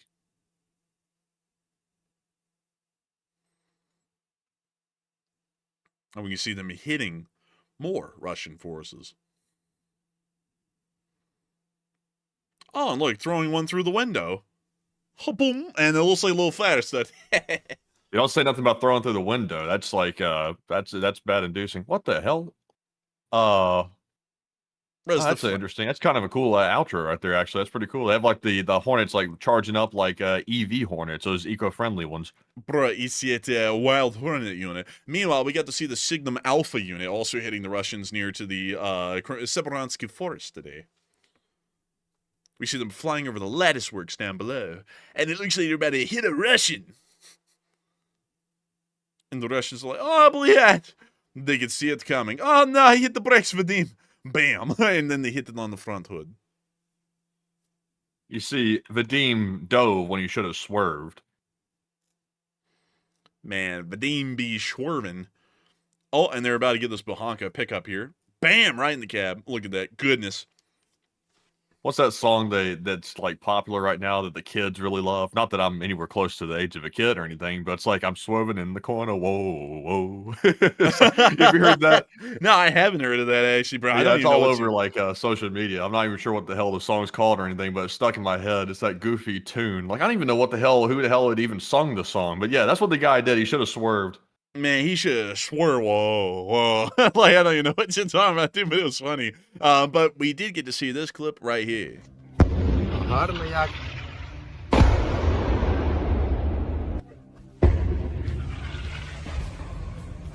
don't know why they include music in everything now, but we can hear the artillery rounds flying over. Somebody knows who I'm talking about. Somebody said the Ball Brothers. I never heard of them, to be honest with you. It's kind of crazy. The Ball Brothers. Man. Dude, there's like always like a song or something in social media that's just overused to death. Like they literally kill the song with how much they use it. I feel like it's zapping my brain cells a little bit every time I hear it.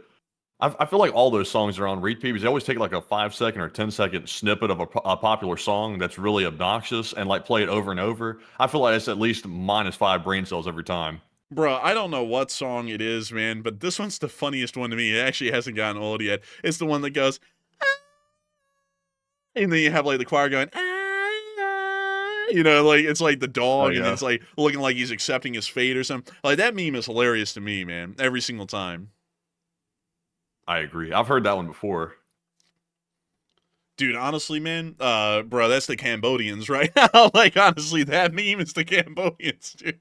It's gonna be rough for them. Oh, he's popping off. Look at him. He's popping off. Look, smoking a cig. He's having a good day out here.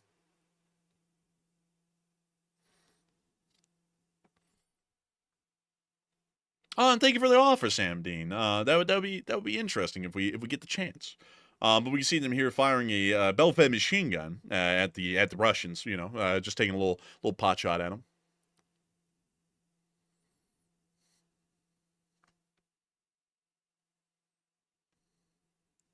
This isn't one of those saws, is it? I think this is a PKP actually, a Petchnik. Interesting. Called a chainsaw. Let's see. Yeah, it's a Petchnik machine gun. I can actually show it to you here in a minute when the film is over. But we will not, because we want to save on time and move through news. Look at that massive drone net they got out there. That's pretty nice. They started installing those everywhere. Yeah, they have, really. Like, it seems as though, man, netting is one of the most important things that we see in modern warfare.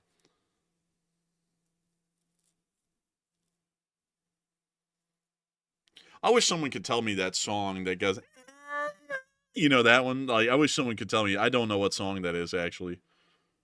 I don't either.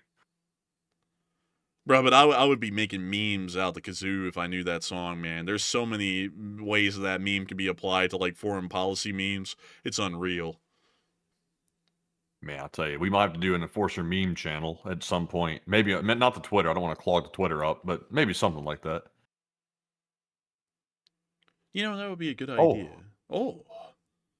Little flash in the night. Holy moly. Oh my goodness. What the hell is going on down there? Oh, a little infrared. Oh, look at it's that devil vision. Bro, it's that predator vision. Man, I tell you what. Bro. I like that devil. Oh man, bro, was that a no, wait, man, you know what I mean, bro. But moving on from that and down into Pokrovsk, we also got to see the Ukrainians hitting a bomb in a field with a drone, with a bomb on the drone, and it was impressive. Take a look.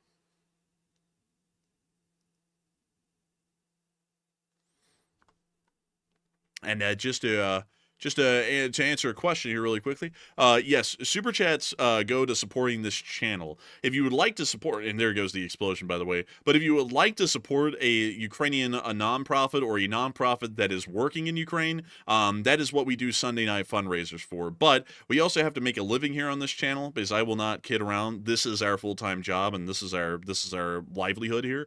So super chats do go to supporting us, so that way we can keep this channel alive and running. So I hope that does address that or clarify that well, just in case anyone had any questions about that, because we try and make that as clear as possible here on the channel. But we also got to see the Omega unit fighting in Donetsk. Take a look at this. Bro, they hit us with that. You got to play that shed music. That's also a legal tent. That's going to be a fine for that. Man, Let me get my tent meter out and let's test it. Oh, look, he's also got all kinds of weapons in the car. It's going to require a search. Call the K9. He's got a knife. Bam, bam, bam. Like, bro, he's got an RPG. Oh man.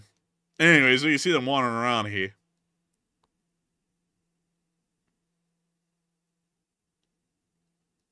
It's always crazy to see them just pull up to the battlefield like this, just walk out there like it's another day at the office. Oh, look, they've got a little bike or a little tripod for their binoculars. spotter. That's kind of cool. Bro, yeah, that's cool. They spotting out here. Oh, look, they got that monocular. Look at that, man. They getting ready to spot. That's not a monocular. I don't know what that's called. I think I can't remember what that's called. A rangefinder, I guess it would be, maybe. I think so, actually. Yeah, I think it is a rangefinder. Meanwhile, in the Rostov-na-Donu Oblast, which is actually how you say that in Russian. Say it with me, folks. Rostov-na-Donu. Try it out, Matthew. Rostov-na-Donu. Rostov-on-Don. Man, it's that damn Rostov-on-Don. Rostov be on Don. Hey, yo, what? But moving on from that and on into Novichokrovsk, we did get to see more attacks from Ukraine targeting the small town north of Rostov-na-Don. Bro, what the hell was that guy doing? Like, bro. He's having a stroke. bruh, hot dog man be out here. Like, bruh. Also, by the way, Connor said the song for the dog meme is called Let Me Know by Tamar Braxton featuring Future. Also, I guess you wouldn't want to feature past. You wanted to feature some future. Thank you so much for sharing that, by the way. Moving on from that and on into our next clip, we also get to see further down that Rostov attacks actually targeting the city of Rostov.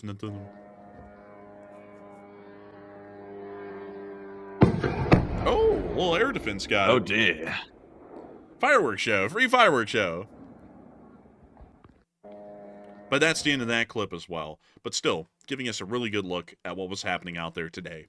So, without further ado, folks, it is time for us to move on up into Kyiv to cover the speech from President Volodymyr Zelensky of Ukraine here on 1247 of the War News Stream. So, without further ado, it is time for our wonderful halftime show. Peach! Speech! Бажаю здоров'я, шановні українці. Щойно погодив оновлення заступників міністра оборони України. Команда Міністерства оборони почала дуже активні зміни.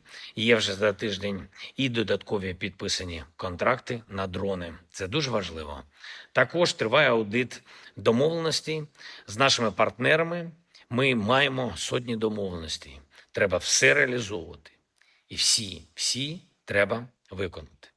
Ми обговорили разом з міністром оборони України та з командою Офісу питання фінансування нашої оборони, наших воїнів, стійкість ми забезпечуємо.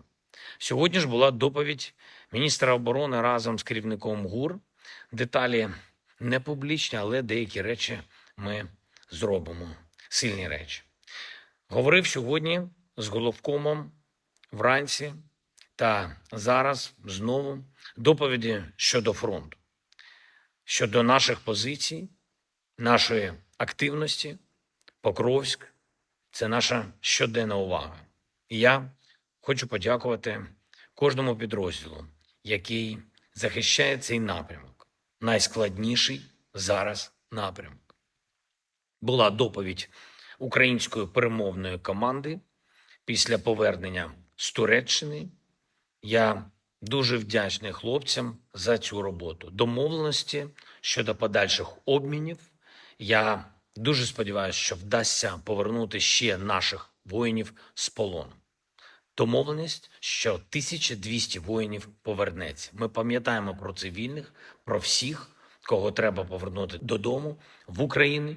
І я дякую кожному, хто нам допомагає. Наші представники, які були в Туреччині, на зустрічі з росіянами, запропонували вже вкотре російській стороні реальне припинення вогню, негайне і повне. Запропонували зустріч лідерів, щоб дійсно ухвалити рішення для миру. Україна готова працювати максимально швидко, максимально продуктивно. І відповіді Росії ми бачимо знов такі саме відповіді. Харків. Більше 40 людей постраждали від удару по місту. Одеса. Російські дрони пошкодили привоз, будинки, вулиці, Нікополь та інші міста, села, Дніпровщини, удари FPV по наших цивільних. Херсонщина, авіабомби, Миколаївщина, Запоріжжя, весь день удари. Звісно, на це все будемо Росії відповідати. Ми продовжуємо працювати з партнерами щодо санкцій проти Росії. Говорив сьогодні з європейськими лідерами, прем'єр-міністр Британії Стармер, канцлер Німеччини Мерц. Я хочу подякувати за підтримку, дякую за готовність допомагати в дипломатії і надалі. Ми обговорили контакти з Америкою, з іншими нашими партнерами. Я дуже ціную також підтримку Німеччини на європейському напрямку. Вже сьогодні є у Верховній Раді України мій законопроект, те, що обіцяв для справедливості, для правоохоронних і антикорупційних органів, повноцінні гарантії незалежності антикорупційних органів, реальні можливості перевірити, щоб не було жодного російського втручання. Кожен, хто має доступ до державної таємниці. Це не тільки в НАБУ і САП, але й ДБР, наша національна поліція має пройти перевірки на детекторі брехні. І це мають бути регулярні перевірки. Є також в законопроекті норми, які убезпечують від різних зловживань. Текст законопроекту обговорювали і з партнерами, і з правоохоронцями, і з представниками НАБУ і САП. Багато пропозицій від наших партнерів, щоб долучитись європейські експерти, Британія, Німеччина, Євросоюз.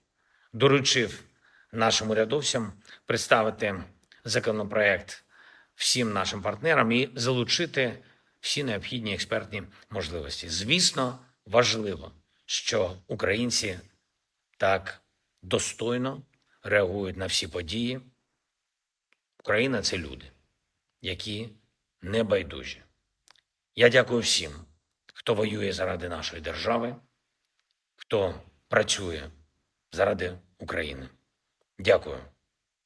Дякую вам. Слава Україні! Героям слава. Hiram Slava. And- Also, by the way, I don't know if you caught it, but did you catch that cut right in the middle of it? I think there was a part of that we got cut out of his speech. Oh, really? I didn't catch that Yeah. part. It sounded like a little break in his speech there for a second. That's why I went, whoa. I was like, whoa, that just sounded like he cut something out. It's kind of interesting. Well, Matthew, of course, we don't want to overreact to anything like that. That would be a very bad thing. But in the words of Popeye, wow! But anyways, with that, it is time for us to move on into the second part of this stream, where we get to talk to each and every one of y'all. I know we actually have a little question about the anti-corruption bill, which actually was a very big part of Zelensky's speech tonight. So, Matthew, what are people thinking about it? What are you thinking about it as well? All right. So y'all may have heard there was some controversy in Ukraine because apparently Zelensky signed a law into action in Ukraine, which stripped the anti-corruption independence or the anti-corruption organizations that inside of Ukraine. It stripped them of their independence. So they were put under the office of the prosecutor of Ukraine, and it's currently where they're currently sitting right now. So basically, Zelensky today has submitted a new bill, basically reversing that because he got so much backlash, and he wants to restore Ukraine's anti-corruption team independence, completely independent of his office. And what are your thoughts? 42% said that's a very good move and that fixes it, while 26% said that was not enough to fix it, and 12% said I don't find it to be very important. It's not important to me. And I would say that does fix it because now Zelensky, and this is also a good sign as well, Zelensky heard the feedback, he saw the backlash, he didn't double down, he's now trying to fix it. So that's a good sign. And it also blows apart the narrative that he's some type of dictator, because if he was, he would start throwing people out of windows, just like Putin does, because he doesn't want any backlash. But instead, he listens, he changes, and he moves forward. So that's a good sign. I'm with the 41%. I think that fixes it. And also, good on Zelensky for making that move. But Enforcer, what say you? I'd have to completely agree with the statements made by Enforcer Matt. And so, for that reason, I hope that has addressed that incredibly well, at least in our honest and true opinions. There is no questionability to our opinions. If you do, we will make sure to track you down and hold you accountable for your crimes. I'm just kidding, by the way. That's something that, some other people might do, but not us. But outside of that, it is time for us to make sure to move on into the second part of this stream, where we get to talk to each and every one of y'all. And we absolutely enjoy and love this segment, folks, because we get to actually chit-chat with the folks we are covering the news for. Not a lot of channels go out of their way to do that. A lot of channels act like it's an inconvenience to talk to their viewers, but we always love to get to talk to y'all through the super chats and live chats, because y'all usually have some incredibly good questions, and usually have some just incredibly interesting stuff to talk about, honestly. So we absolutely love this segment. But nevertheless, Matthew, take it away. What do we got? All right, so it's now time to jump right back into our super chat questions proper and then grab some live chats after that, and thank everybody who's donated to the channel tonight to help keep it running. So jumping into our first one here, this one goes to LSA Sergeant Figment, another channel legend, and he puts in a $20 donation. And thank you very much, Sarge, for that support, and we do appreciate that very much. He said, if China gets involved in the war between Cambodia and Thailand, what will happen, and will there be any effect on the Taiwan situation? And is the same military district responsible for Cambodia, which is the same one for Taiwan in China, and keep up the amazing work? And I thank you so much for the support and helping this channel to keep running, LSA Sergeant Figman. And you have quite a many great questions. And to answer those questions, this is what we generally would understand. One, if China gets involved, what would happen on any effect on the Taiwan situation? Probably not really a great deal of an effect, because the theater commands in charge of Taiwan and a Cambodian situation are actually different groups, and that actually brings us into the second answer. It is actually a different military district responsible for Cambodia than for Taiwan. And really quickly, let me go show Chinese theater commands to y'all really quickly, and we will have that right here. These are the current structures of the theater commands. And the Eastern Theater Command's sole responsibility is the security of the China Sea, which is right here, as well as in a potential invasion of Taiwan. Those are the main responsibilities of the Eastern Theater Command. The Southern Theater Command's main responsibilities are the Chinese sovereignty interests within the South China Sea and also Southeast Asian security. So the Southern Theater Command would actually be responsible for the Cambodia situation as opposed to the Eastern Theater Command. So as far as operational and force structures, the invasion of Taiwan is still on schedule and would not be impeded, even if the Chinese did get heavily involved in supporting the Cambodians, because most of that support would be conducted through the Southern Theater Command instead of the Eastern Theater Command. So I hope that does address that question the best I can, LSA Sergeant Figman. And thank you so much for enjoying our amazing work. And I hope that was a great answer to the question. But I wish we could get into even more detail about the PLA army structure, because it's an incredibly interesting one, and one that I read heavily about a year ago, or even longer than that at this point. It's probably about a year and a half or 2 years ago at this point that I literally read the whole ATP on it to try and understand what was going on. And it's actually very interesting as far as an army structure goes. But with that, I hope that does address that the best I can. A big thanks to you so much once again, LSA Sergeant Figman, for not only being a channel legend, but an honorary old guard. So a huge thanks to you so much once again. I hope that addresses that the best I possibly can. And with that, we are on to the next one. And we have another super chat, this time from Dalton C137, and he puts in a 20 as well. And thank you very much, Dalton, for that support, and we do appreciate that. He said, imagine being tasked with shooting an F-16 down with a 1950s era AA gun, a terrifying situation to find oneself in. And honestly, Dalton, that guy that you heard crying in that video near the very beginning, who was in Cambodia, that I think the civilians know they're kind of screwed, and also they know the decision by their military and their government was not a very smart one, because you wouldn't be in that much fear unless you knew that you were in deep trouble. Yeah, that's Willem Dafoe right there, looking up, scared. Honestly, I do feel for the guy that was crying in the video. He sounded like a civilian. I don't think he was military, so I feel bad for the civilians, of course, but the Cambodian government has made a bad blunder, and it's going to be hard to walk away from it, because now they've caused civilian casualties inside of Thailand. So the Thai military is going to want to get blood. They're going to get it back in blood. Let's just say it that way, and they're definitely going to go for it. So they're in for it now. They got to try to defend Cambodia with basically no weapons. But Enforcer, what say you? I'd have to say that this is what your normal Cambodian air defense crew is looking like, being told to shoot down an F-16 at 30 miles away with an HQ man pad. That's what they're looking like right now. There's no way in hell. It's impossible, actually, to be able to do that, because an F-16 doesn't even get within range of an air defense gun like that anymore. It's because they fire their weapons off at about 30 miles away. So it's practically impossible to even deal with them. So I would agree with you, definitely. They're looking like this.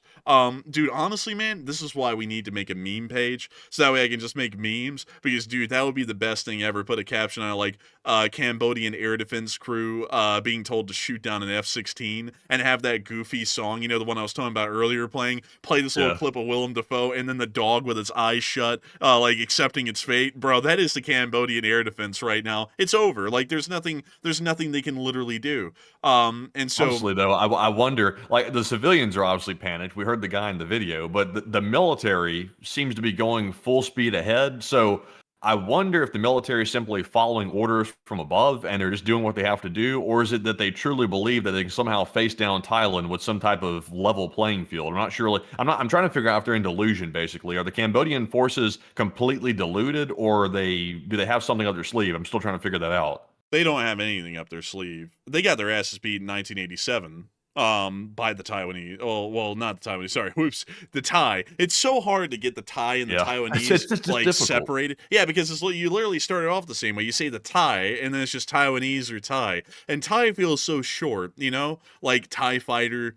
Like not the Thai fighters, but the Thai fighter from Star Wars, Thai noodles, tie your shoes, those sorts of things. You don't really think of Thai as being like a nationality. Like, at least in my head, Thai is such a short word, it doesn't register. I feel like I have to say Taiwanese. But outside of that, though, they have nothing up their sleeve, man. Like, I can promise you that. I can promise you there's nothing up their sleeve. What you see is what you get. But what's the strategy then? Because I mean, the Cambodian military is not, stupid. Like they're not like that. I mean, that would be so stupid. I've never seen anything stupid like that. They've got to have some hope or something. They're putting their eggs in one basket that I guess we'll maybe see appear or maybe not. But they have to have some plan in their mind, because otherwise, what is the plan? I don't know. I don't think they have a plan, man. I think they're just actually stupid. I mean, this could be, if that's truly the case, and it's just literally a case of delusion and stupidity, this might be the worst case of delusion I've ever seen, because even the Iranians, with their delusion, they still have like some sense of like, I guess, a stopgap in their mind. Like they know when they've gone too far, and they know, okay, like no matter how much we hate Israel, speaking of Iran, by the way, when they think that, they still think, oh, well, the U.S. could destroy us. We need to back off at least for strategy reasons and then regroup and go attack later. That's what they think. Even the Iranians, and they're crazed, like they're religious extremist, crazed people. But I'm like, Cambodia isn't even that crazed, and they don't really have much equipment or support or allies. So maybe they are dumb. I don't know. Like the military, maybe they're dumb. I think, speaking of the military, they are stupid. I don't really think there's a lot of sense going into this, because they seem to be gung-ho to go at it, and they don't have any of the abilities to actually go at it. So I don't know. Like, I have no clue at this point. I think they're actually lining themselves up to get beat up pretty badly. Could be. If that's the case, honestly, if they're operating this dumb right now, this is probably going to get way out of control to the point where Thailand's going to end up having to expand this dramatically. Because if they don't have enough sense to stop while they're kind of still somewhat ahead, then they're about to let this get much worse and not know when to quit. Dude, honestly, man, I think the Thai are about to emphasize the name of one of their provinces on the Cambodians. Maybe. Maybe so. Man, I'll tell you what is that? That's Phuket. What's that called? Well, that by pronunciation is actually, I don't even know if YouTube's going to be happy with me saying it, because it literally sounds like what you would think it sound like. It's like with the K. So yeah, I think they're about to do that on the Cambodians here in a minute. Yeah, I think they're about to do that. They're about to crash out, full scale crash out. Dude, honestly, man, when you ask the Thai army, what are the conditions like in the jungle fighting with the Cambodians, they say, it's a little crabby. Oh, I just saw it just then. Yeah. I said, whoa, that is beautiful. Look at that. I mean, dude, Thailand is actually a really cool place, actually. It's a place that a lot of people visit, but there's like a whole thing as to like a joke as to why people visit, and it's actually naturally beautiful. It's a pretty interesting place. I mean, it's a pretty big tourist hub, actually. They have a lot of tourism industry built up in Thailand. Cambodia, not so much, but people do go to Cambodia for Angkor Wat, which is let's see, Angkor Wat. This is a pretty famous sort of a structure. You'll have seen it before, Matthew, from Cambodia. Oh, yeah, I think I have seen that. It's a pretty interesting structure. I forgot what its actual purpose was. I'm sure it explained. It's actually a Buddhist temple, so that's actually quite interesting. I actually thought it was some sort of a castle or a fortress. But here's where it is in Cambodia. So it's north of Krong Siem Rip, which hopefully I'm pronouncing that correctly. Also, what the hell is this? It's like some giant rectangular pool. Is that the water treatment? It's actually it's a swimming beach. Swimming beach. We all know that this is a very good marketing strategy. Go to the swimming beach. But yeah. Man, honestly, that water didn't look very appealing. Like, it looked kind of a little bit, like, honestly. Yeah, I would agree. It looked pretty meh to me as well, like, honestly. Oh, look at this. Wow, that's actually nice. I'm not gonna lie, man. I think like, that don't they have like a lot of like coastal resorts here in Thailand? Like I think I've seen advertisements for it before. Like on the coast, they have like a bunch of like really like nice high end resorts. Because I remember seeing a footage of a tsunami, I think hitting Thailand, and it swept up a really nice looking resort, and they had to rebuild it. well, this is actually Cambodia right here. Oh, this is Cambodia. Yeah, this is actually Cambodia. Let me drop down on a street view here, because we're not in Thailand anymore. This ain't Kansas. This is Cambodia right here. This is what it looks like. Oh, they got the TRD Pro. They've got it all. They've nice. Look at that. I'm not gonna lie. Oh, look at man. those rims, man. They got the rims on the Bro, Tundra. look at that Uh-oh. fade. Bro, they got the fade artist up here, bro. Damn. Man, I'll tell you what, they're getting a different type of fade now. They're getting faded up by the tie.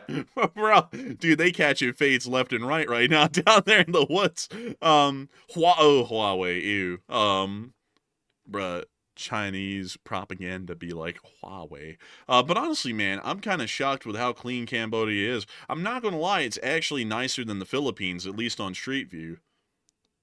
Yeah, really, I'm shocked by both countries. I'm really honestly shocked. Like I think there's like always this like stigma that people put on these countries. Like they always make them seem like they're really much worse than they actually are. I don't know why people just do that by default. Because really, like the coast looks really nice. I like it. I mean, it seems nice. Now, me personally, I probably wouldn't choose to live here full time. But if you wanted to visit, it doesn't seem too bad. Hey, look, man, it's Hot Dog Man's town, Prey Knob. Prey Knob. You know what Hot Dog Man's favorite type of pizza is?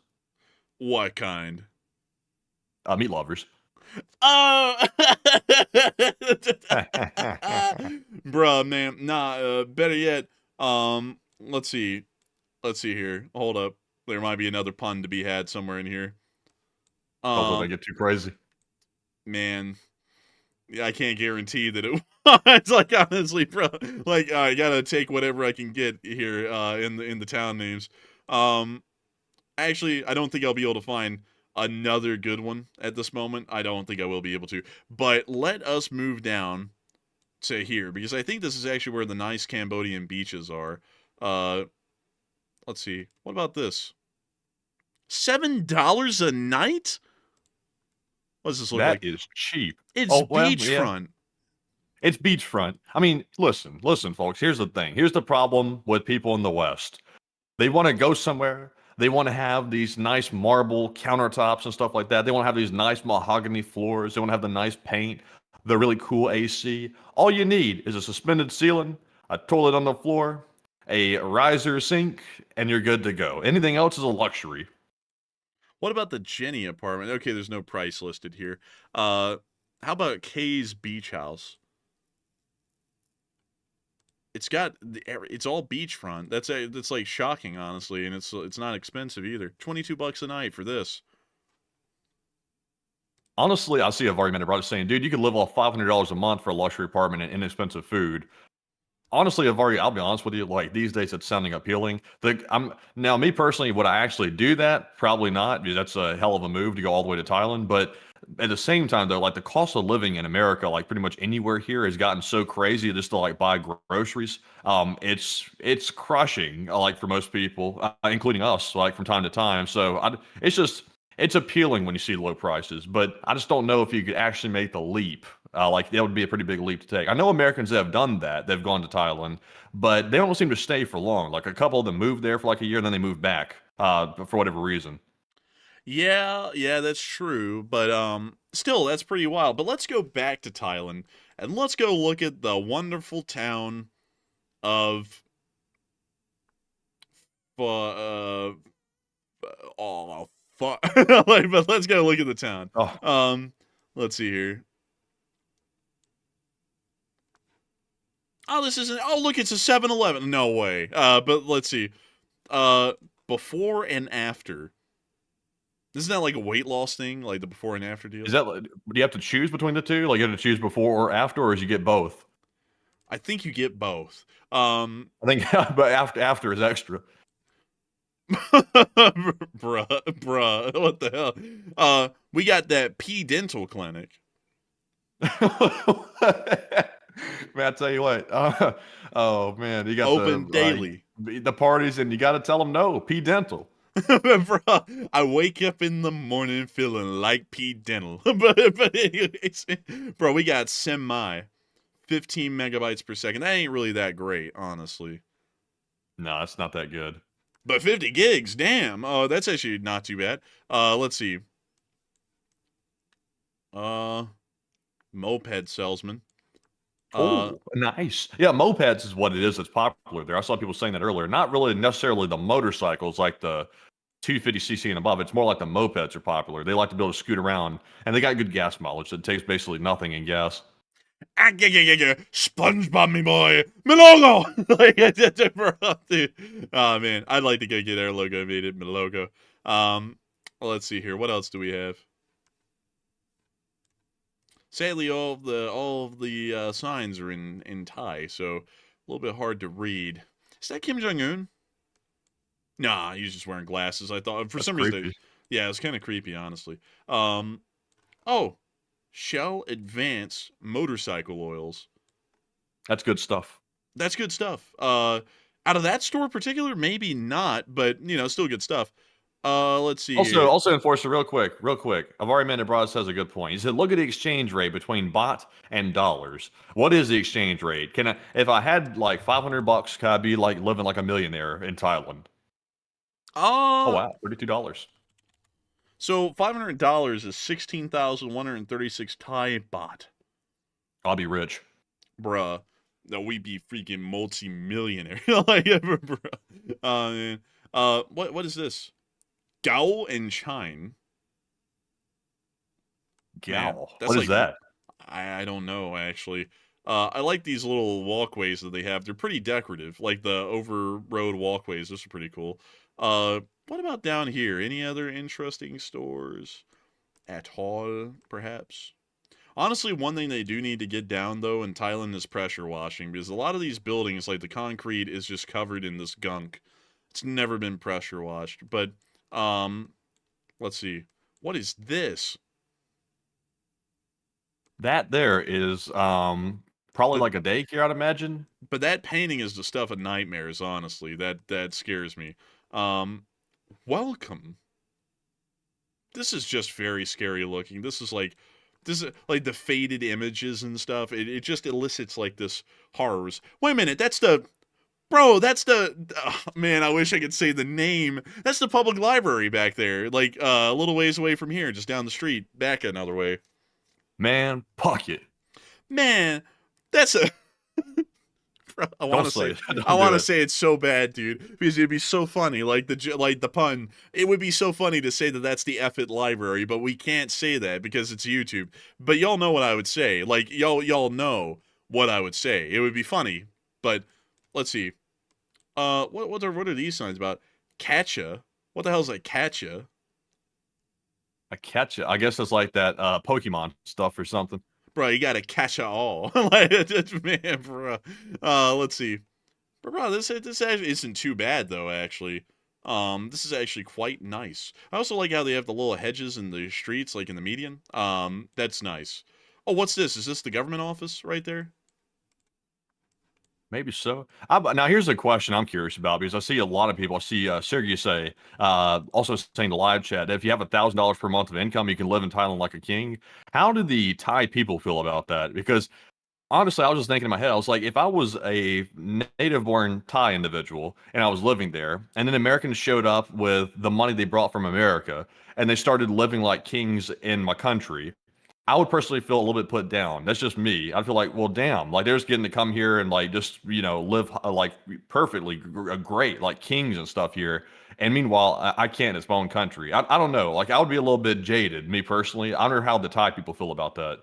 I wonder, honestly. That'd be a little bit interesting to know. I also saw someone saying, hey, you could do the same thing up in Japan. Interesting enough, you can. I don't know though. Like my thing is though is that I don't really know the language, and I wasn't really born and raised in a lot of these cultures. So I'd generally be considered like they would call you in Germany an Auslander, or in Japan a Gaijin. You would be a foreigner. You would never really be able to acclimate to it perfectly, because our base set being Americans of what we consider to be culturally appropriate or normal is very much different than what a Thai or a Japanese citizen would consider to be culturally normal and acceptable. So you will always have a little bit of angst with any local population because you're not exactly acclimated to their cultures, customs, and also you're not from there. You're a foreigner, and that generally will be a mark against you all the time. So a little bit of a setback with that. And also, I saw someone say Japan is very expensive. Really? Like, because they don't make as much as us over in Japan as normal jobs and livings and such. So if it's very expensive, that's interesting. How do they afford it? Man, it's not really how they afford it. It's more so how the Zaibatsus benefit their shareholders. That's what we really need to know. But anyways, honestly, yeah, I would say this. Like, I'm not gonna like complain or rant too much here, but the cost of living in the United States has gotten out of control. Like, I'm gonna say that confidently. It has gotten out of control like crazy. Like, to rent a 1-bedroom apartment, just a normal 1-bedroom, it's not like some crazy penthouse or something like that. You're gonna be paying at least $1,000 a month, if for like a newer one, I guess you could say.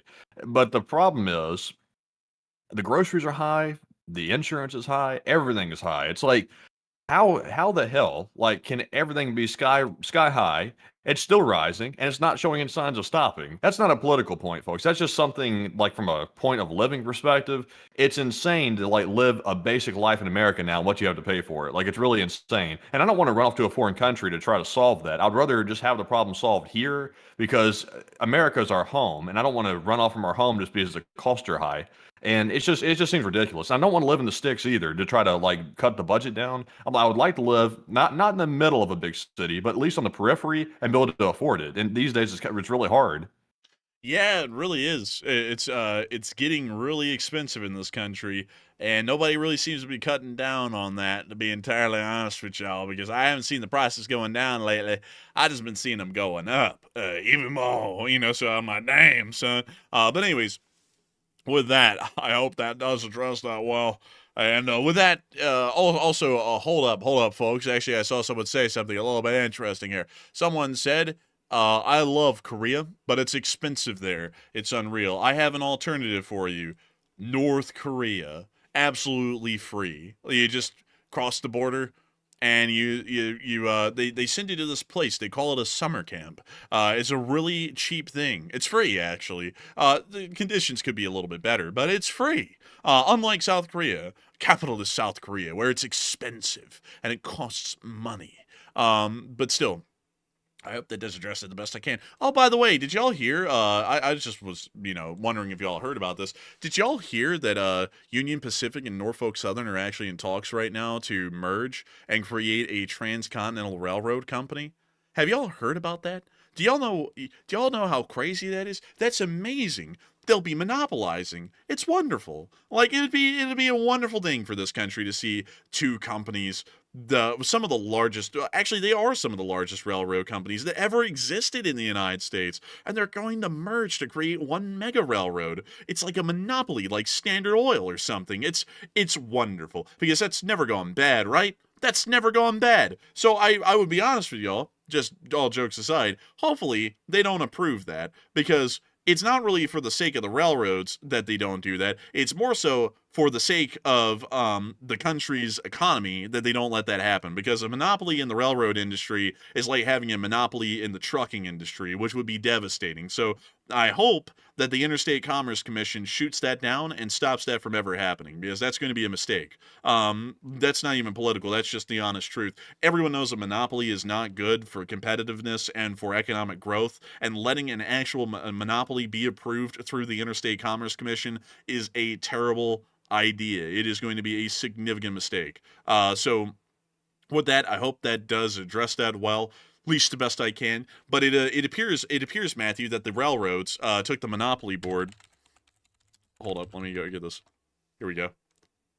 Bruh, right now, to explain to all of y'all what's going on in the railroading industry, basically what two of the railroads are trying to do is that they pass go, and they're trying to buy the B&O and the Pennsylvania Railroad at the exact same time. Not a good thing.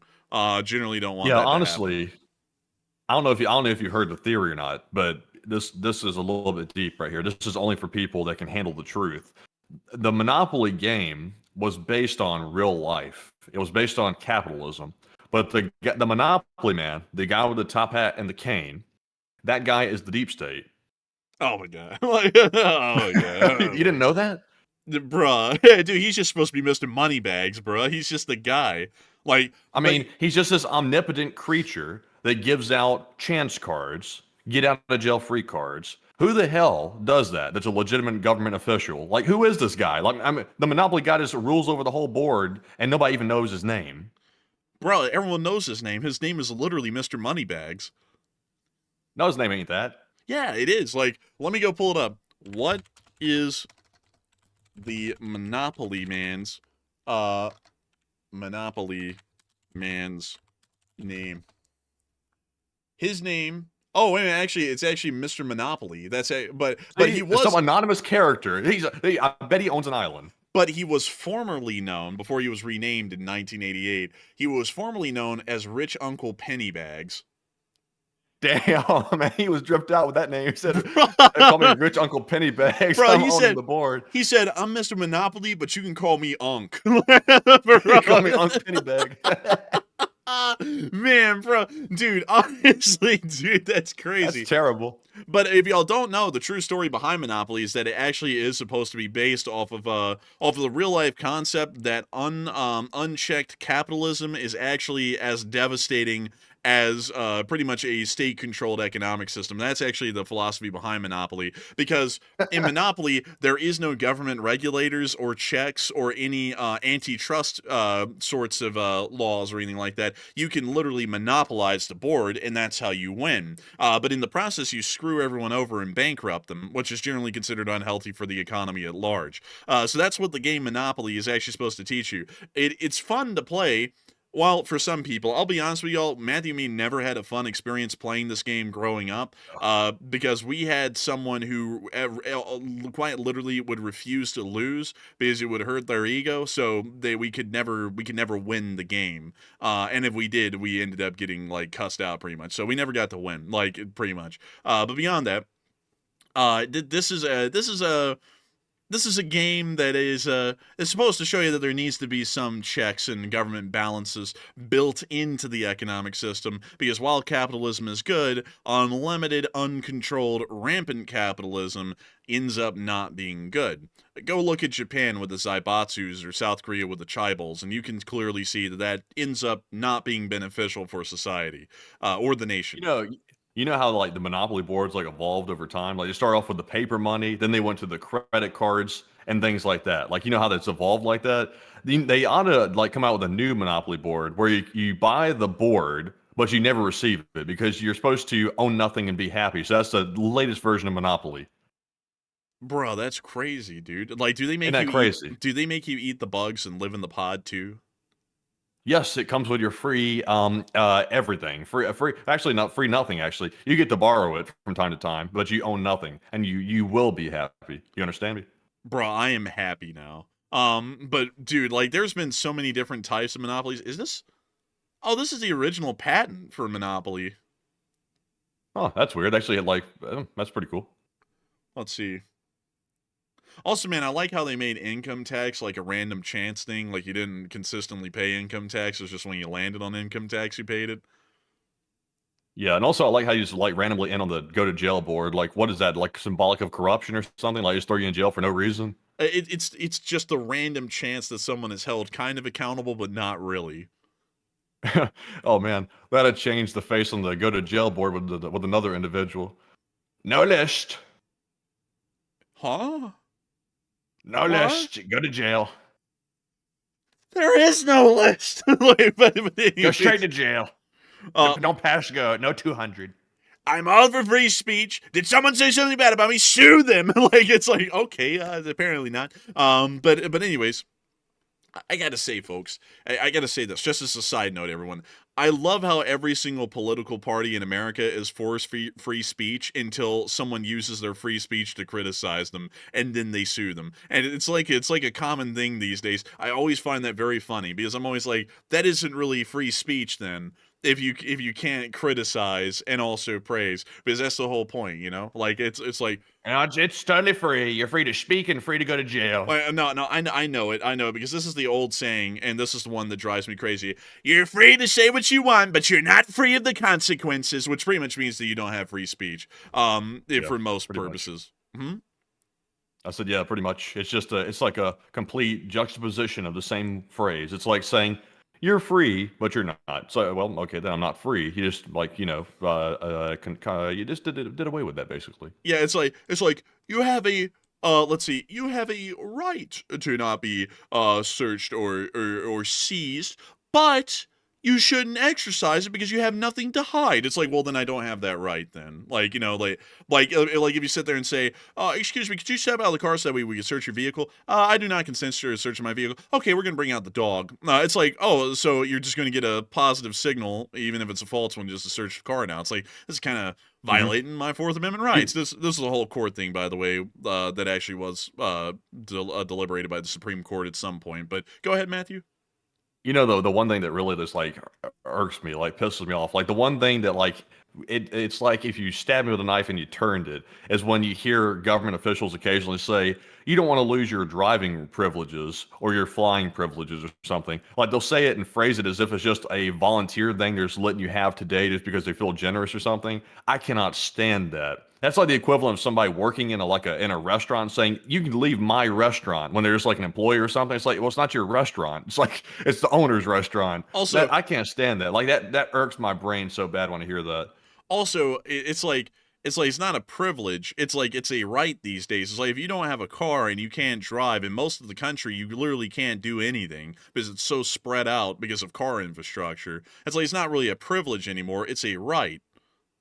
It's a right. I'm like, the right can be revoked, you know, if you commit a crime or something. But the phrasing it like, oh, it's just a privilege, we can just take it at leisure. It's like, that's not the way it works. You have to do a crime or something in order to lose that. And you can only lose it through a court. You can't just lose it because they say, we're taking it today. Also, I like how some people say voting privileges instead of your voting rights. It's like, oh, so it's a privilege. It's like, so I guess when other people in the past were disenfranchised from voting, I guess they were just disenfranchised of their voting privileges, not their rights as a citizen. It's like, okay, that's fine. Like, I do not like, folks, how there's like this soft rewording that's been going on over the decades, especially since the beginning of the 2000s, where all of your rights slowly turn into privileges. They're not privileges. We're not living in mommy's house where you get, like play privileges or you get TV privileges. This isn't mommy's house. This is the United States of America. It's like you have a right to specific things, and rights can be revoked. Like you can have rights revoked under specific instances, but I would like it to be made a little bit more clear. It's not a privilege, it's a right. And if you're going to revoke it, it's understood that it's a right that's being revoked, not a privilege. Because it's not like the government's benevolently letting you drive. You have a right to drive unless if you committed such an offense that that the state, through the power of the people, that through their votes, decides that you no longer have the right to drive. That's the real perspective that it should be looked at, instead of the stupid idea that it's some sort of a privilege that you just happen to get. It's like, that's stupid. Also, by the way, I want to tell people this, the people in the live chat, this is just my personal opinion. This is not legal advice. This is just me saying this as a layman with a little bit of law school under my belt, but I'm not a lawyer. The people that are saying that you can be arrested for cursing in public, that is not true. Now, police will do that. Police will arrest you for swearing in public. That is not disorderly conduct. Disorderly conduct has a specific set of elements that have to be met. And I've seen literally, it happened in our hometown too. They arrested a guy at a casino for swearing in public. He got off on the charges because that's not disorderly conduct. At least in Alabama, it's not. Maybe somewhere else it is, but not Alabama. I would imagine it's probably like that most other places. You have free speech rights. If you want to go out in public and swear like a sailor, even though I personally wouldn't endorse that. It's kind of foul to do that. But if someone did it, they got the right to do it. You just can't be disorderly. So if somebody's arresting you for that, get a good lawyer because they can probably help you out with that. Yeah, that's something that's pretty true. Like also another thing, like some other things have been classified as a disturbance of the peace, but flicking people off, like with the middle finger, has been deemed by the Supreme Court specifically as an expression of free speech. So no one can be arrested for quote-unquote disturbance of the peace or disorderly conduct for flipping someone off. it's actually it's unconstitutional, actually, technically, according to a Supreme Court ruling. So that's another one, because that one's always a fun one, because just to let you know, I find it entertaining to watch police body cams, because I just find it interesting to see how police interact with the public, how the public interact with the police, and sometimes the police do a great job, because this is not a blanket thing where the cops are bastards or the cops are angels. There are great cops and there are bad cops, just like there's good people and bad people throughout all society. But one thing that's interesting to me is whenever you'll see a cop go on an ego trip because they get flicked off, and they'll sit there and say, "Oh, that's a disturbance of the peace or disorderly conduct. You're being arrested." It's like, no, it's like they do have a legal right to flip you off. Like, they have a legal right to technically flip anyone off. It's offensive, sure, but it's still an expression of the freedom of speech. It's like, you can't really do that, but also a lot of people then don't understand, because you have a legal right to do that doesn't mean that you can then resist arrest. If they're arresting you, you just got to get arrested. You can fight it in court later.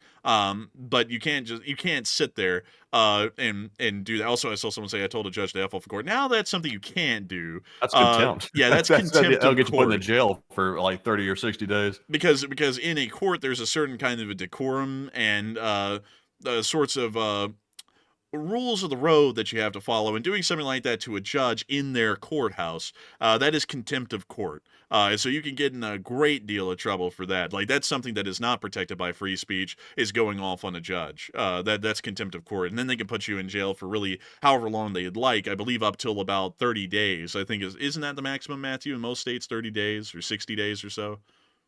I think they get to decide the punishment, actually. I've seen some judges do 90 days. I think that's the maximum I've seen, like in one order of contempt. I've seen as low as 30 days as well. Oddly enough, the only people I've ever seen get held in contempt of court have been attorneys, oddly enough. It wasn't really the clients or anybody, it was just the attorneys, which was quite odd. Yeah, it's a little odd, really. Like, you would think that eventually someone random that would go off would be held in contempt of court, but it is always it's almost always the attorneys, at least here in Alabama, from what we've seen. But let's see.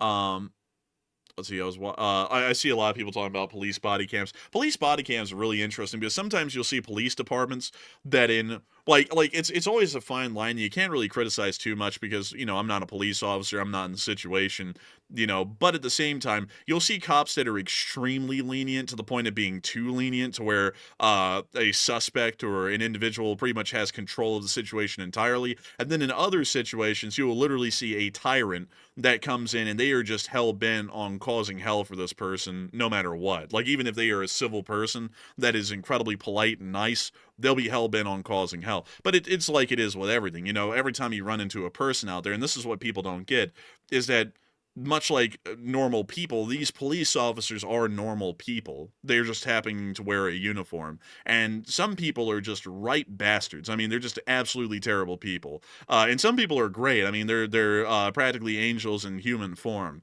And with the police, you get the same sort of a thing. You get the whole broad range of people who end up becoming police officers, just like there are in the common public. So it's an unfortunate fact of life, but that's how it works. That's also why there will always be corrupt politicians, because there's always going to be some person who wants to gain these political positions for their own power, wealth gain, all those sorts of things. And that's just the truth of it. I mean, and that's also one thing I don't get with people who say something like, "Oh, the police should be disbanded," or "the police are saviors, we should fund them." It's like, it's more so a mixed thing. It's like the police have a very important position in society of maintaining public order and the upholding of the law, but at the same time, that doesn't mean that they're absolutely amazing angels. All of them are, and that doesn't also mean that all of them are devils. It's a necessary institution for public order and the maintenance of stability.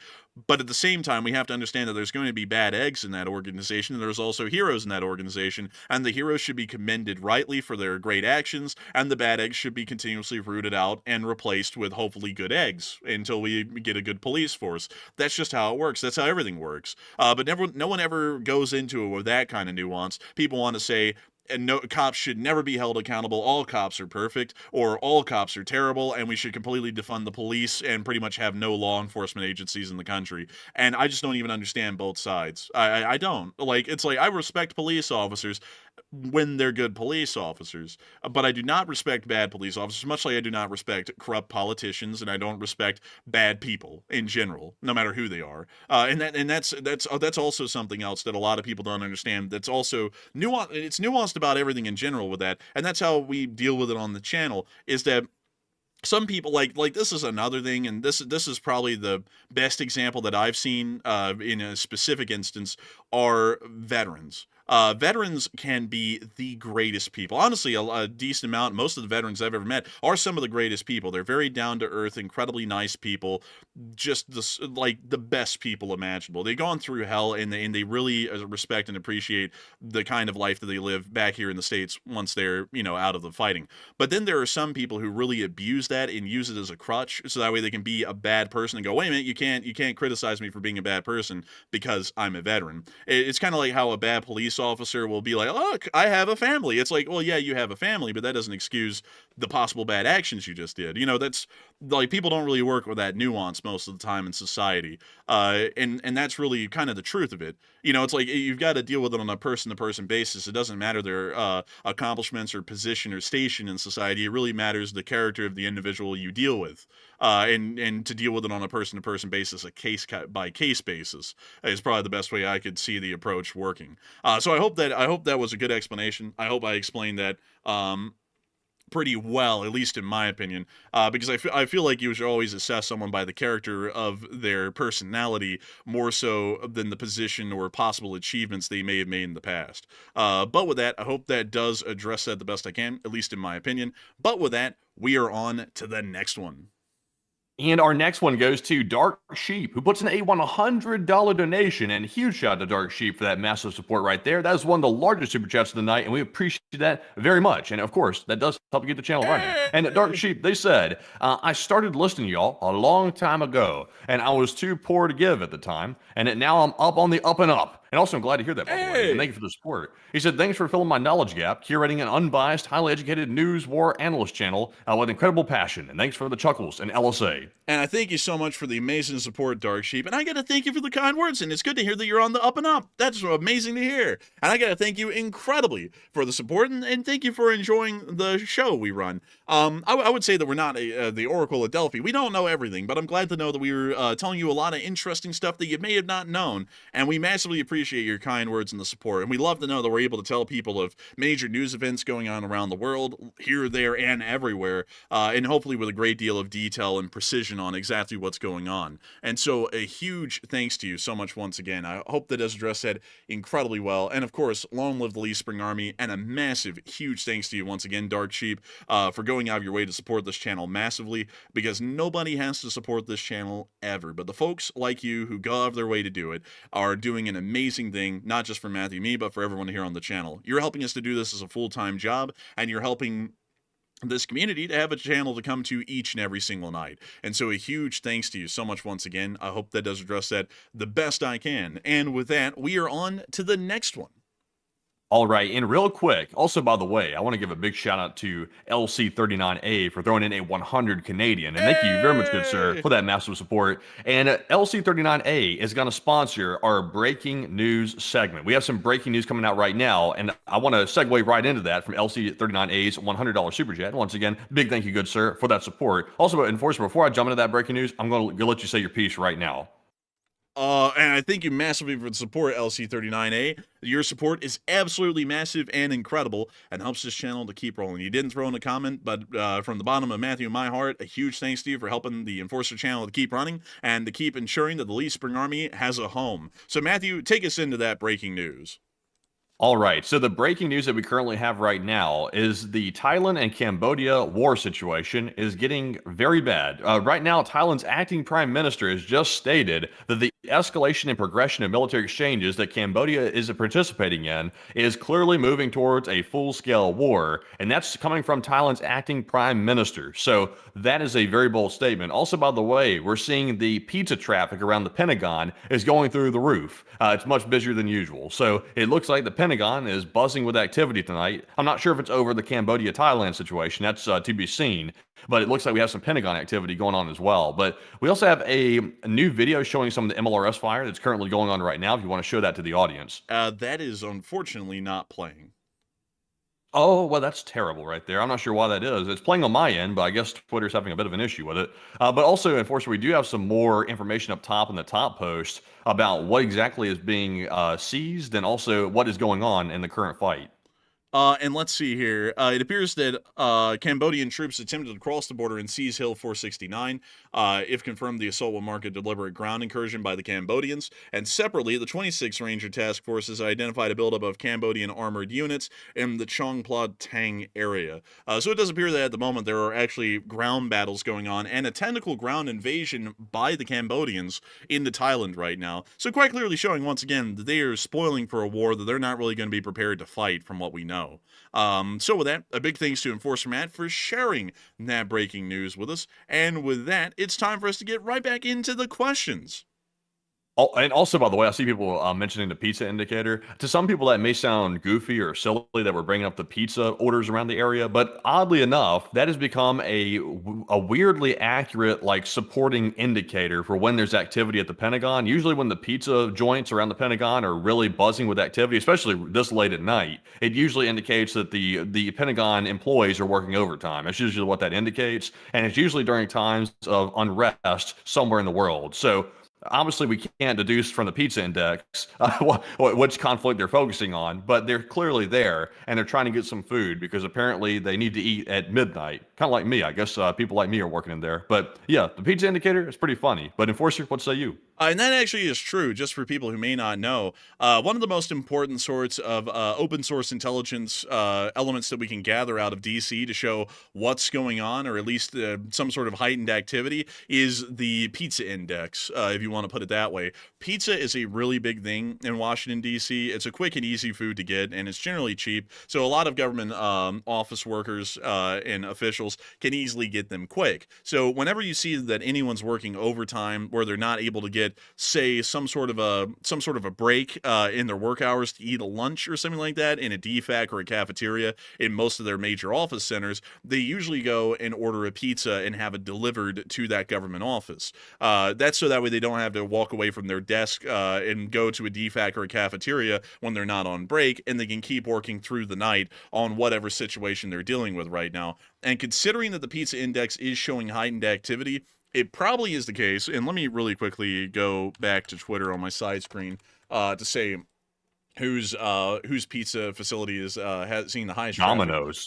Domino's near to the White House. So if it's near to the White House, I'm assuming it's probably the Department of State working overtime, some of the staff in the Department of State working overtime tonight to possibly start writing up some briefs for Rubio, who's the Secretary of State, or the President even, to try and explain the situation that's going on between Thailand and Cambodia and what's going on with that. Because with what we're seeing right now, it's a rapidly developing situation. It popped up on our radar yesterday. It's probably popping up on the Department of State's radar overnight. So right now they're working hard to try and research everything, and all these little staff guys, the unnamed guys that y'all never really hear about, they're all typing away on their keyboards right now to try and write up a little brief for the government, or to research it enough that if they're called upon by Rubio or the president to give a briefing to one or the other, they'll be able to have enough information. They'll be able to give them the rundown pretty well and tell them what they think the best approach of action would be. Because that's a blessing too, because I know the government's going to read those 100%. Like that's a blessing. I'm glad those briefs will get them up to speed on what's happening and properly inform their decisions, because having an educated leadership, that's top notch. Well, I'm being facetious. Nobody's gonna read that brief. I'm sorry. Yeah, and probably no one's gonna get a briefing on it either, except for, well, honestly, folks, I'll be honest with y'all. Rubio will probably get a brief on it because Rubio probably actually cares a little bit. But the president, on the other hand, look, I'm not criticizing folks, but he went out on Twitter just the other day and said that he doesn't listen to his advisors. He tells them what's up, which is kind of a little stupid, because it's like, what's the point of the advisor? Like, I'm just being honest here, folks. What's the point of advisors? Anyone who knows anything, I'll just be frank here. Anyone who knows anything about leadership knows that a leader is not going to know literally everything. You have to have some advisors or subject matter experts around you to be able to tell you about the information that you don't know. Otherwise, you're just shooting at everything blind. So it's a little bit ridiculous to sit there and make a bold, proud statement like that. I don't tell my advisors don't tell me what's up. I tell my advisors what's up because, like, if you are, why are they even there? Dismiss them and cut down on that excess government spending he's talking about, because clearly you don't need them if you know that much. Why are you paying them? Like, that's really my question. Because I'll be honest with y'all, if I was president, I would be saying, I want the Secretary of State, I want the Director of the CIA, I want everyone in charge of every government department in the executive to go find who they think are, not their friends, but to find who they really think are the brightest people in the country in these specific categories, so that way they can be briefed the best possible information on everything, whether it be agriculture, the military, foreign policy, and then have weekly briefs on that in the office of the president to understand what's going on in every major sector. Because if you didn't do that, you don't know what's going on. You're firing blind. There's no way. I mean, there's no way in hell that a president can pay attention to every situation and know it intimately. There's no way. Well, I couldn't do that. Well, the problem I think is, or at least the way they're trying to paint the issue, it's not that he doesn't want information, or at least that's what they're claiming. They're claiming it's the medium in which it's being delivered. So he doesn't want to read the brief, which I guess, I mean, the president's being paid almost $500,000 a year, so he ought to read the brief. But if he doesn't want to read the brief, I heard that they're trying to transfer the written briefs to video format, so that way they're more engaging, so that way they can be digested easier. But if they're going to do that, though, just turn the Enforcer channel and watch the stream at night and get your briefing that way at that point. Yeah. Because, just read the document. I mean, damn, it's not that hard. Just read the brief. I mean, hell, that's what we do. You got time at night. Yeah, you gotta read. I'm like, especially if you're making actual real life decisions. We're not making decisions. We're just yapping about what we think and reporting the news. So if you're making real life decisions that affect people's lives, you might want to read the brief. Okay, hold on. Look, I'm not trying to criticize here, but supposedly he's a business mogul and he can't be wasting time to read. I mean, isn't that like what he would have mostly done with like business mergers and stuff, is read? Like, that's a big part of his contractual reading. Like, he can't, like really, I didn't know that. He can't read? Like, he can't be wasting his time to read or something?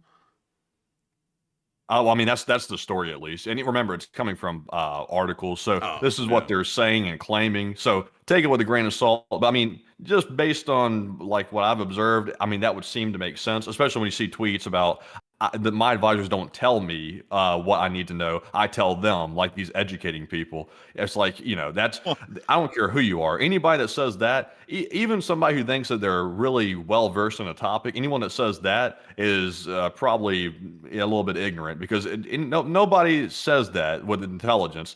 People with intelligence know I don't know everything. So if someone has knowledge that I don't have, let me at least hear them out first and then decide if I like the information or not, or if it sounds logical, and then make a conclusion. You don't just like cut them off and not hear them in the first place just because you just want to be the loudest voice in the room.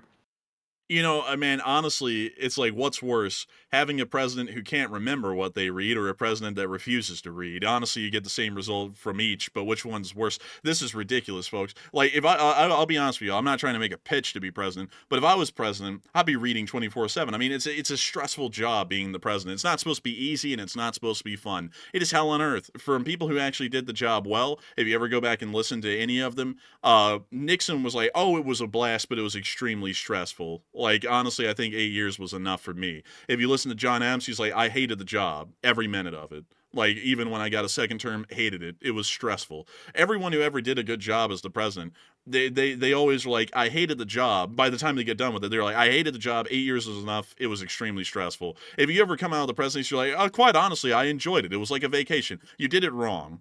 Because the job of the president is supposed to be extremely stressful, busy, endlessly, and exhausting. That's what the job is. It's not glorious. It's not fun. It's business, and you're supposed to be proud of the business you get done dealing with. You're not supposed to be proud of how masterful or great you were. You're just supposed to be proud that you did the best you were supposed to do, and you got in and you got out. It's a job.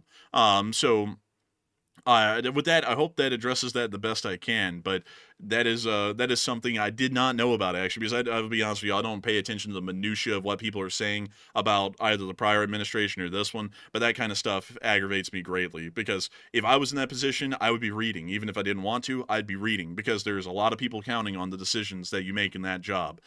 So with that, I hope that addresses that the best I can, at least in my opinion. But with that, it is time for us to get back to some more questions. So what do we got, Matthew?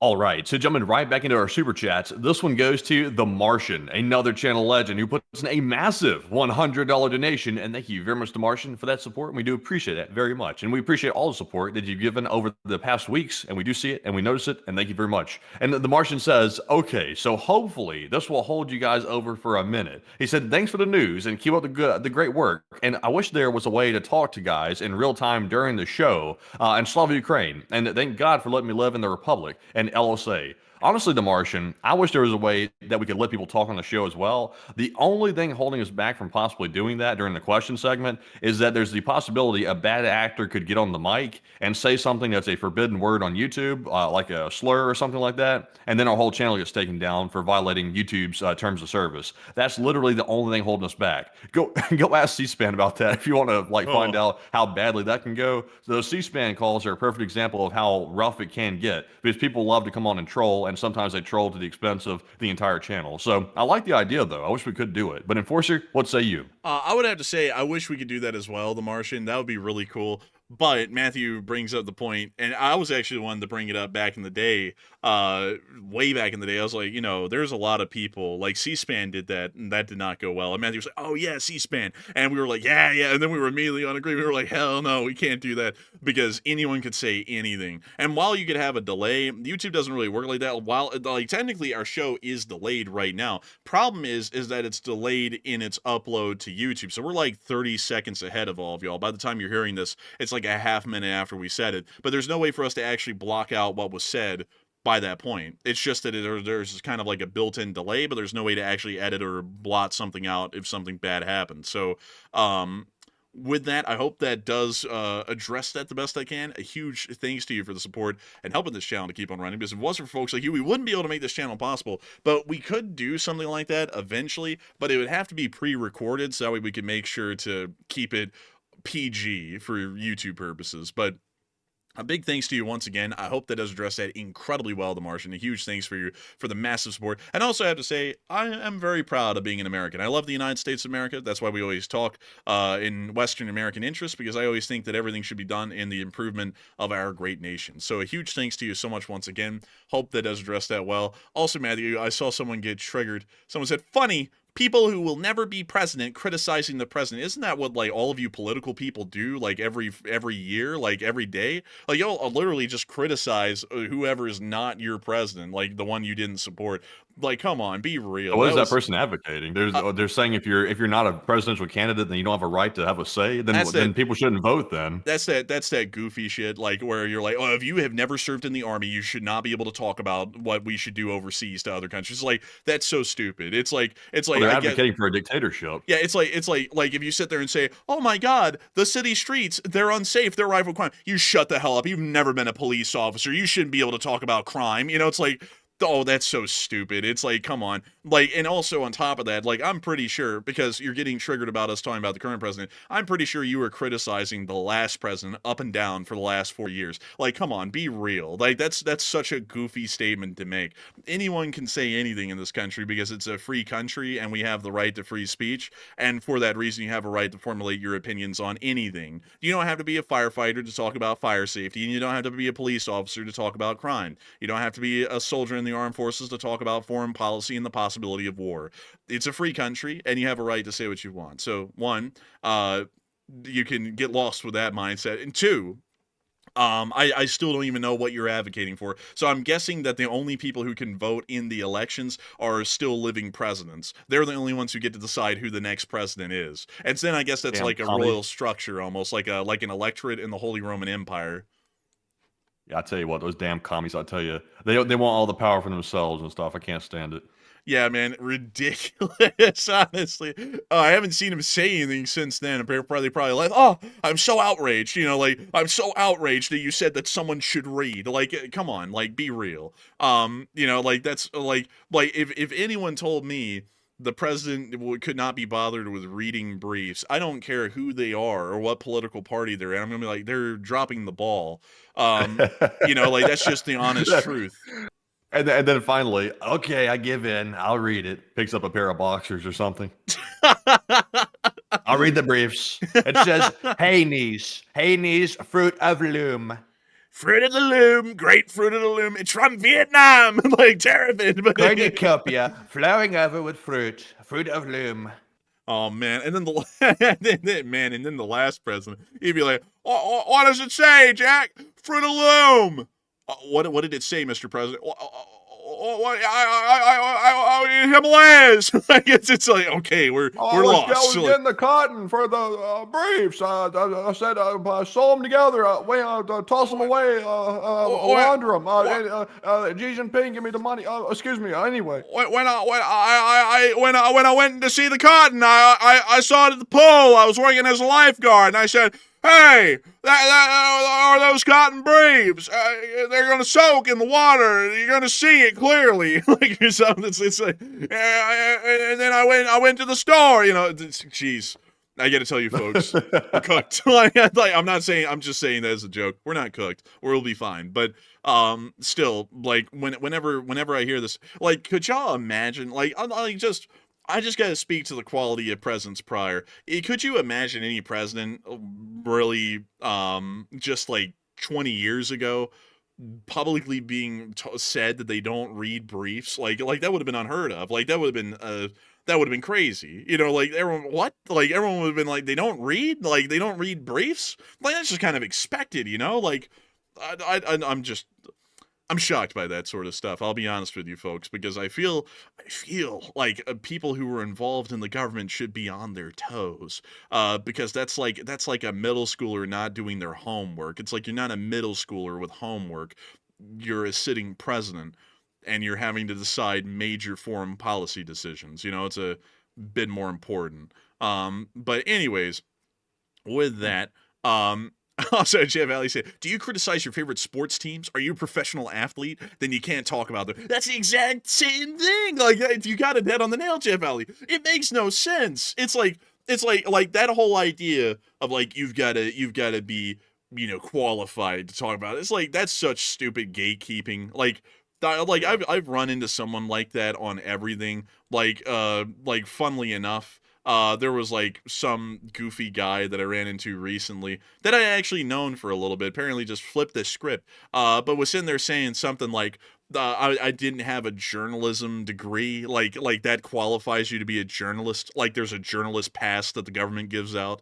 It's like, that really got under your skin. That did get under my skin because it was such a stupid critique. It's like I don't see that guy with an old fogey degree to dress up in old clothes and wander around a public park. It's like he doesn't have that degree. Like, how's he doing that? It's like that's my question. It's like, how that like what is up with these stupid critiques? Like I don't get it. And also it's like besides, it's like we do news better than most mainstream news networks. Find a mainstream news network that goes into the detail or the depth that we do on foreign policy affairs and get back to me when you find one. And you're not going to be able to get back to me because you're never going to find one. There's just not one out there. So with that, I hope that addresses the thing. But anyways, with that, we are on to the next one. All right, and our next super chat here goes to Old Warrior, another old guard of the channel, and he puts in a $20 donation. And thank you very much, Old Warrior, as well for that support. While I stammer, but he said, "Have you considered the possibility of Cambodia being a distraction to allow Myanmar to invade?" No, because Myanmar, as I call it, Burma, because I grew up calling it Burma, and then it became Myanmar. Burma's embroiled in the civil war right now, so they're really busy with their own internal affairs for the moment. So I would say no. Thailand and Cambodia are beating each other alone for now.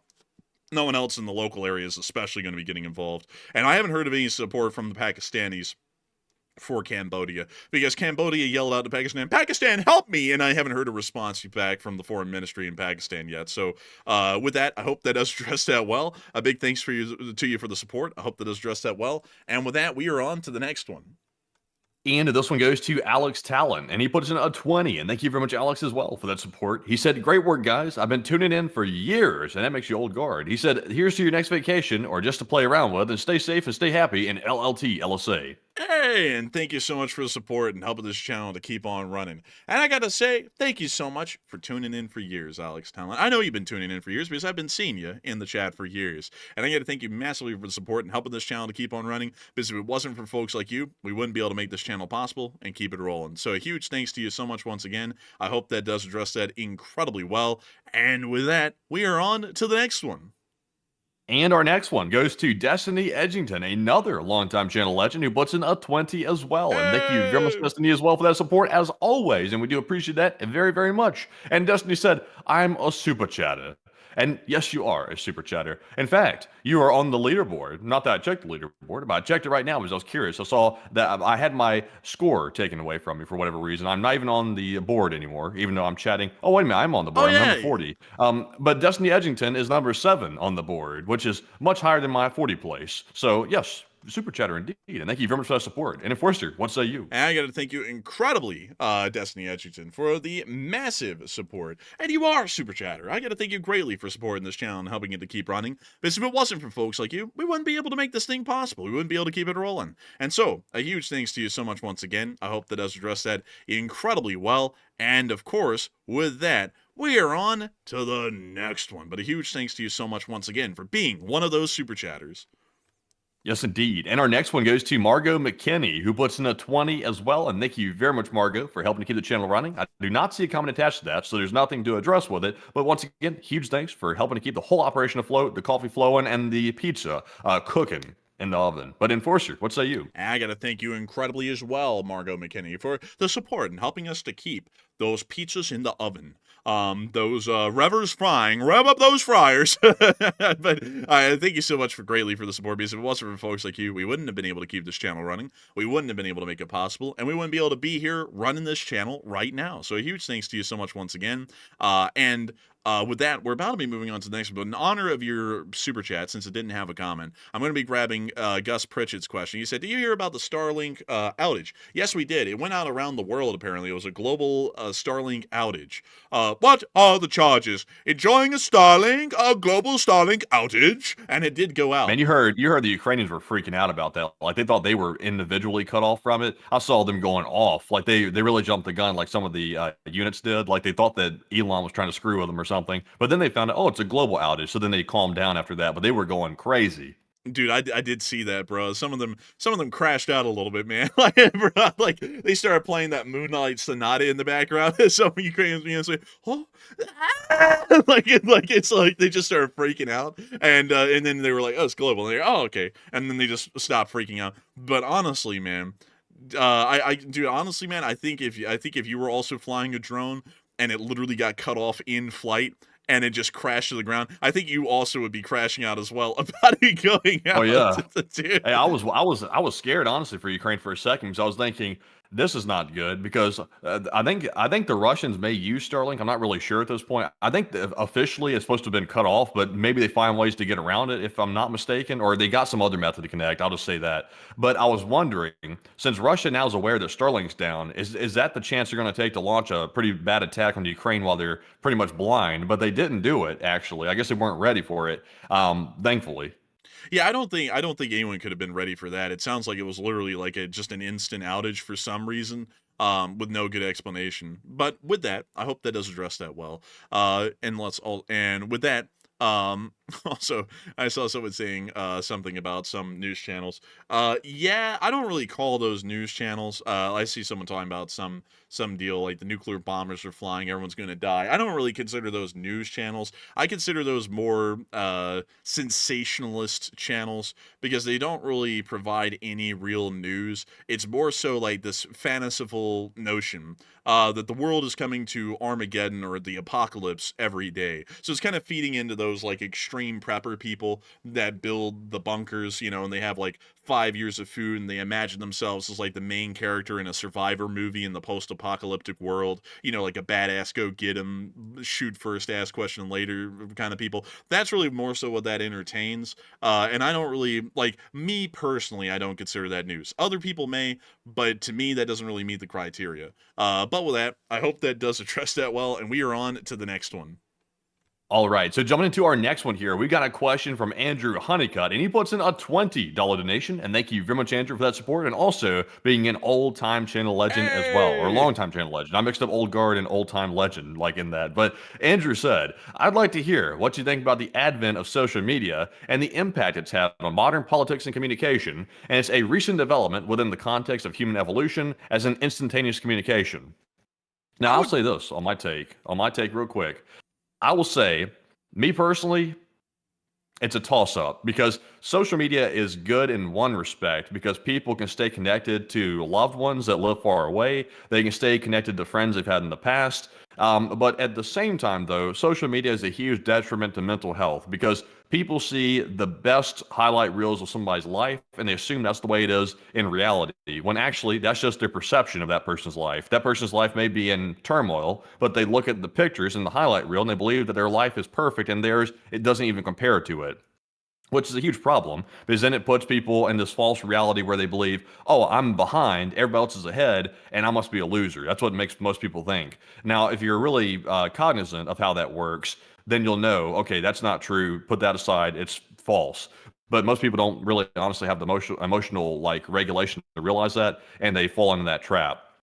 Now, when it comes to politics, here's another huge risk.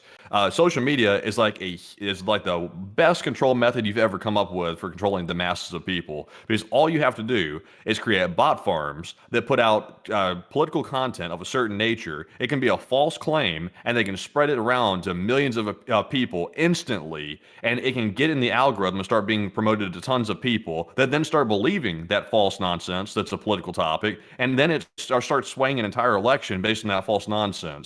That's extremely dangerous, and I think that's happened recently quite a bit, and it's not good for democracy. It starts messing up the perception of everything because nobody knows what's true and what's not, and people are gullible, and they'll believe stuff like that without any type of evidence to back it up. But Enforcer, what say you? I would have to say that, in my opinion, social media has been good to some degree, and it also has been very bad to some degree. But honestly, balancing it out, it's really like any other media. Yes, it's more instantaneous. It is, in fact, instantaneous by all metrics. But outside of that, it general, like, the best way I can describe it, it's like the creation of mass printing of books, or the telegram, or the radio, or the television. It is really another form of media, or another medium to convey ideas through. And generally, while it seems like social media is a plague to some extent, and I'll agree with that, it is as much a plague in the modern age as the television was at its inception in massive form in the 50s, or the radio in the 20s, or the mass printing of books in the 1500s. Because if you look at any of the advents of a new, fast-moving form of media, you will usually see that ideas that would have never caught on before start to catch on heavily.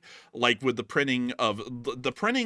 mass printing of books is literally what led to the schism in the Catholic Church that would lead to Martin Luther pretty much creating the Protestants of today. That's a direct result of the mass printing of books. If you look at the creation of the radio is actually what led generally to the rise of fascism and communism, because it was a new medium that allowed these groups to reach a farther group of people than they had ever been able to reach before. And if you look at the creation of the television also started to have an impact of its own in good and bad ways.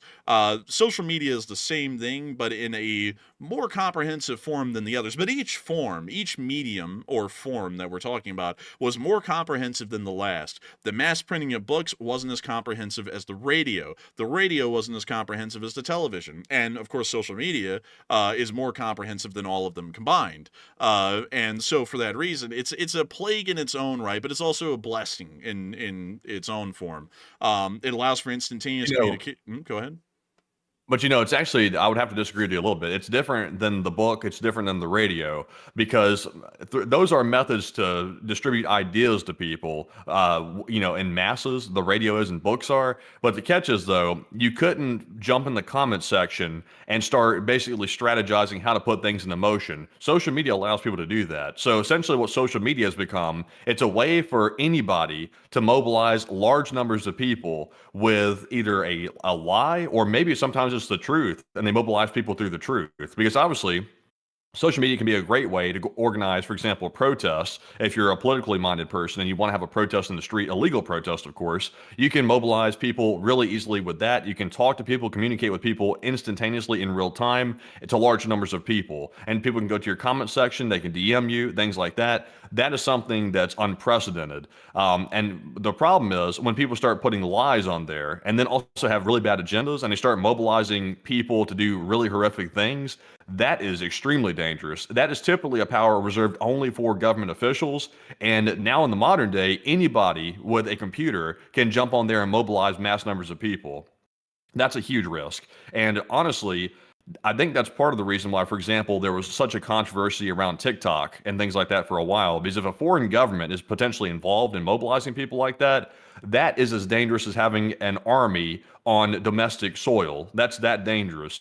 And I don't think people fully understand that until it comes down to they actually try to use it in a military sense like that. But it's very possible that could be used to conquer and divide from within during a conflict scenario. But also at the same time, though, that's pretty much the same. What you're describing there is the exact same thing that has happened with the advent of television, radio, and the mass printing of books. It's just that it happens far faster through this medium than it did in any other medium.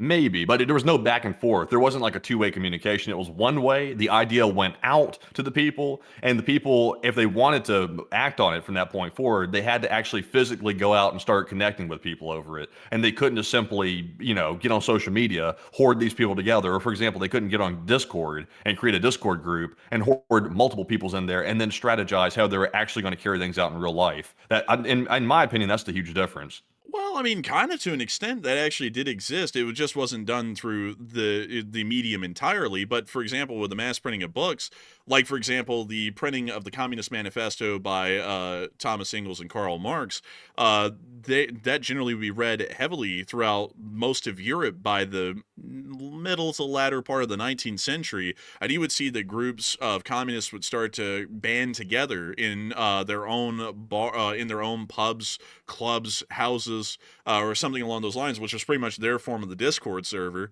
And then they'd, spread around stuff in Le Thug Sheker Central, in Paris. And then they create the Paris Commune of 1879 or something along those lines later. So, I mean, kind of like I see what you're saying. Like, it's done a lot faster now than ever, and it's a lot easier to do it. But pretty much the same thing exists because it's not revolutionary. It's just a faster and easier medium of communication than any other form before. But still the same things that are seen through social media were done in the past really unchanged, just through slower means. But each time a new innovation came around, it became a little bit faster to be able to pull it off or communicate the ideas. And even with mass printing, like for example, Obs and Locke, the famous ideas of, nature being in a state of chaos and it's the social contract that keeps things stable, or it's not the social contract. Those, I believe one of those authors actually wrote his book in response to the other. So there was still an ability to discourse. It's just that it wasn't immediate and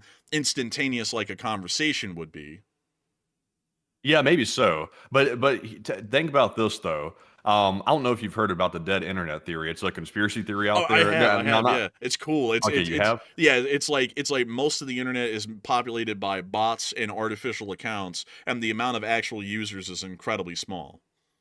Yeah, I'm not saying like obviously I don't like believe in conspiracy theories like full-heartedly unless there's like legit solid evidence to believe it. But the idea behind the dead internet theory is like a solid like idea behind it, and it actually shows up in real life because we know for a fact that foreign countries around the world, not just Russia, it's China, it's everybody, even the United States, even though they probably won't publicly admit it, have bot farms that they use to influence public opinion. It can be deployed in foreign countries. It can be deployed domestically for domestic political reasons. It can be deployed anywhere. And the problem with that is these bots are deployed on social media, by the way. I'm not going to say which platforms, but I think everybody knows which platforms they're deployed on. We see some in the chat from time to time as well that I ban out of there. But basically what these bots can do is they can repeat a lie so many times over that starts becoming people's reality. And it works effective. Like, look at all the people that support Russia that are Americans. There is no logical reason for an American to support Russia. Russia is an actual enemy of the state of the United States.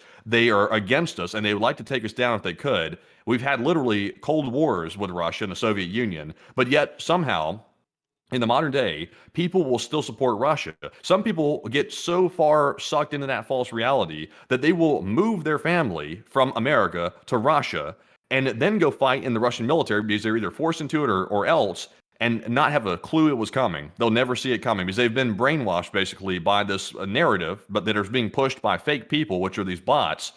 And it's dangerous. Like, it's really dangerous, especially when you have a population that's becoming less educated. That becomes almost more dangerous than a nuclear weapon, honestly. But on the flip side, though, that same thing, like, just to counter it, because there's a good counter to this, I believe, at least in my opinion.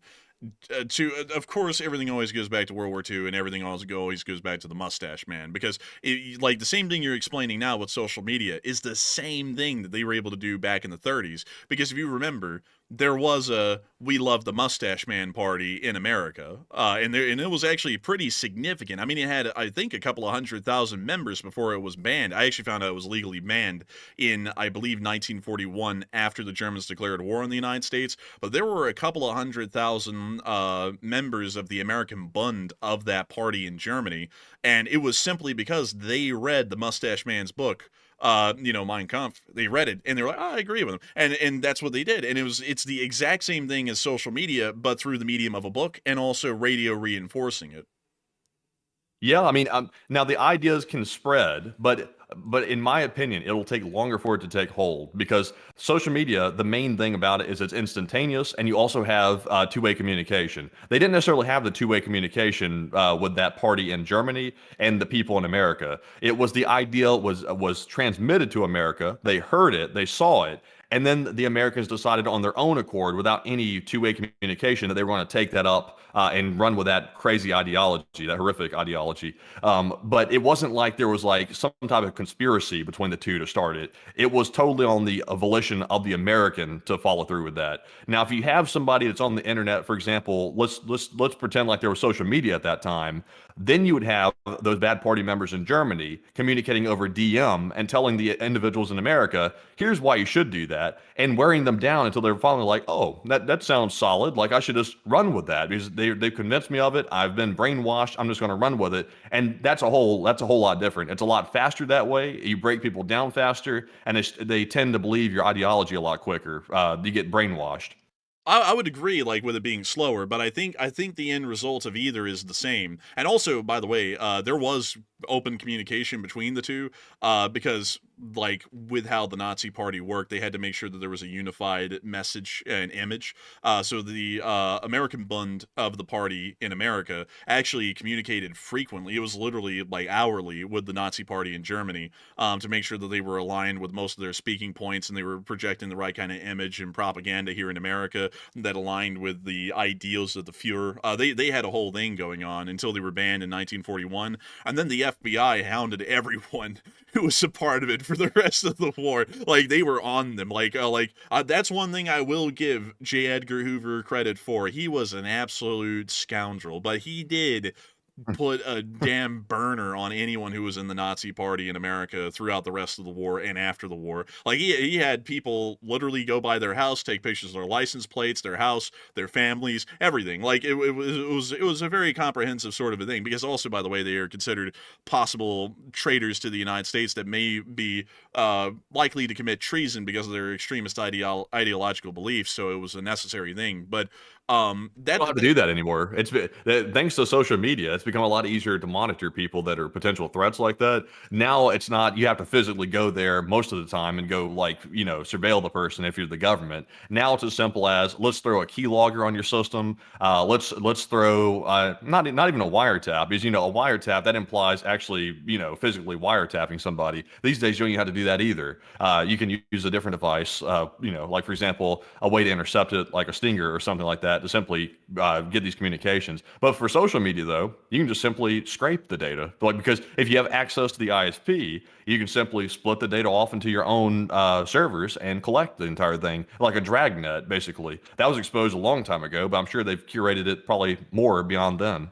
I would say, Matty, I think you and me are largely in agreement on pretty much all of the main points. But I think the difference is that what I'm saying is that yes, social media is a major revolutionary thing, but it's not revolutionizing the elements or abilities of communication. It's only speeding them up more rapidly than it's ever been seen. But at the same time, I'm also saying that's what's happened with every single medium that's been introduced that's revolutionary and new, like the mass printing of books, radio, television, and then finally social media. And I think what you're saying, I think what you and me are saying is the same thing. It's just that we're getting caught up in the weeds as to what we really mean. But I would agree, social media makes it a lot faster. But like with what you're saying, like it's a lot faster for extremists or false ideologies to catch on. Because if y'all ever read, I mean, like if y'all ever did read the Communist Manifesto or Mein Kampf, none of it makes sense. It's like literally like each one is a book of lies. Like you can literally go in and say this makes no sense at all. Nothing that they're saying makes sense. It was a book of lies, a lot like what the Russians put out with their propaganda. But the fact of the matter is that with social media, it's a lot quicker. But through other mediums, the further back you go through history, it was a lot slower for these ideas to spread and for them to grow and develop into something more mature, at least in a cultural sense. That's true. Also, I see people mentioning something here. People were mentioning Pegasus, the software that can be put onto iPhones or actually, I think it's like universal. I'm not really sure, though. I'm not super familiar with it, but it's like a really potent spyware that can go on a phone. It got onto phones. I think it got onto some American business people's phones at one point. A foreign government threw it on a couple of business people's phones because they were doing some business dealings with them, and they were able to basically get all the information from the phone, including the phone calls, text, even the emails, I think, using that software. But yeah, there's actually a way to prevent that software from actually getting a hold on your phone. If you have an iPhone, you can actually turn on a feature called lockdown mode. I'm not sure if anybody really knows about that, but actually is a pretty decent firewall against software like Pegasus. Not a surefire way to protect it, but it definitely helps, and it helps lock down your phone, which is something that most people don't know. If you went and checked your iPhone right now, if you have the latest iOS, you'll find on the privacy and settings page, there's a lockdown mode at the very bottom, which most people don't even know about. Interesting. I actually didn't know that. But with that, I hope we addressed that well. I hope you'll found that interesting, that discussion interesting, because I saw Silence say, you guys should really start a debate or political commentary channel. I don't think we'd ever do political commentary, but we could certainly do a debate channel, because sometimes the discussions we have on the channel are really, in my opinion, very interesting. All of them aren't deep, but they're usually fairly interesting, and it would be pretty cool to do those as standalones. Kind of like have y'all seen that? Have you seen that YouTube channel, Matthew? I don't know which one it is, but they'll bring on someone and they'll be like, here's a topic, and then there's like 10 or 20 people in a room, and they all like get like a certain amount of time with them to argue their points back and forwards. Honestly, though, I've never seen anyone who argues well on either one of those sides, like, for or against. Like, I was like, okay, these aren't really the best like debaters I've seen. We need a master debater. Like I had to say that really quickly. But beyond that, I think it would be an interesting sort of thing to have really deep, sort of interesting discussions about topics like that, like how communication has changed things, or if social media is a force of good or bad, and have the different points if it's a force of bad, and me saying pretty much the same thing. It is a force of good and bad, but it's generally just the evolution of more rapid communication, like it's always been. And therefore it's just a necessary evil or something that will always exist. But still interesting conversation. So it'd be neat to do. But anyways, with that, it's time for us to move on into the next one. All right, so moving into our next one here. This one goes to Bob Anon, and he put in a $15 donation, and thank you very much, Bob, for that support as well. He said, philosophical thought. Oh, he's giving us a back-to-back one here. I kind of like that. He said, extremists are best suited to fighting moral or physical battles and wars, but should generally not govern. Governing is best done by the centrists. And your thoughts? 100%. 100%, Bob. That history shows that's the case. The extremists, whoever they are usually recruited by a centrist or someone who is more level-headed than an extremist. And typically, there'll be people that can blend in well. They'll be like a psychopath or something like that. They can be charismatic, but deep down they know they're manipulating the extremists to achieve whatever objective they're trying to achieve. That's why typically the leader of these extremist movements will be cowards. They won't be as extreme as the extremists that they're employing to get the goal actually achieved. They'll be cowards. Like, for example, Look at Khamenei inside of Iran. He's a coward. He runs. He's not willing to martyr himself the same way as he expects his IRGC members to martyr himself. That's because he knows he's manipulating them. So I agree with you 100%. I think you're exactly right. But Enforcer, what say you? I would have to largely agree as well. I think generally a more centrist leader, and that doesn't mean that you have to be literally a down the middle fence riding kind of person. Slightly left or slightly right is totally fine, but only slightly left or slightly right. Getting to the far left or the far right of an ideological spectrum, those people are terrible to lead because a lot of their ideas are based in fantasy.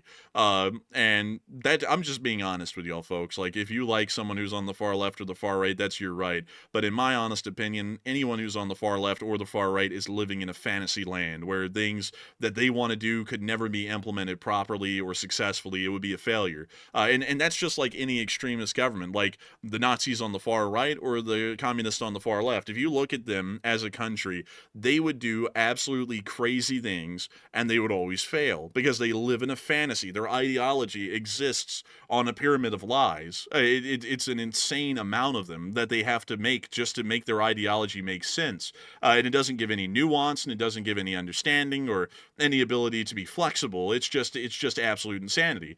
And so that's generally what I would say. I would say that extreme, like as far as any kind of armed conflict or an act of violence, it has to be an extremist usually that does that. Unless if you live in a democratic society like ours, where generally most members of the armed forces are not, extremists of any sort. They generally get the job because they're trying to look for the benefits, which are incredibly good, or help them to have a little bit more social mobility or economic mobility.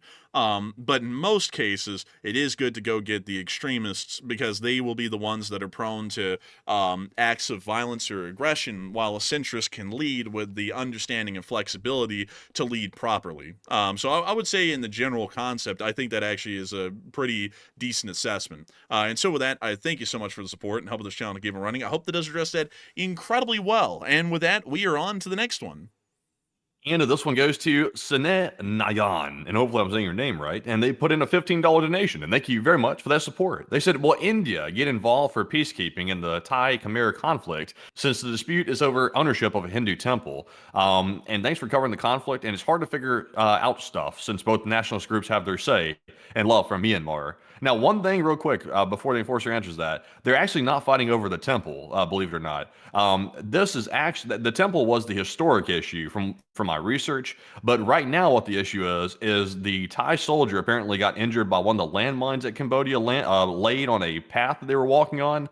The Thai decided to attack Cambodia in retaliation, and then the Cambodians were stupid enough to escalate it, and now we're here. The Hindu temple was the thing in the past. It's not really the one now, to my understanding. But Enforcer, what say you? I would have to say that, in my opinion, I don't believe the Indians will be getting involved. The Indians probably have more important affairs to deal with right now, like the inevitable conflict with the Pakistanis coming up in the future. But as far as it's going with Thailand and Cambodia, I truly think they're going to be left alone. I don't think anyone's going to directly get involved in support of the other. And if anything, it's only going to be diplomatic words of support at best for both sides. So I hope that does address that the best I can. A big thanks to you for the support and helping this channel keep it running. And also, Impuffer 006 said something that I'd agree with a lot.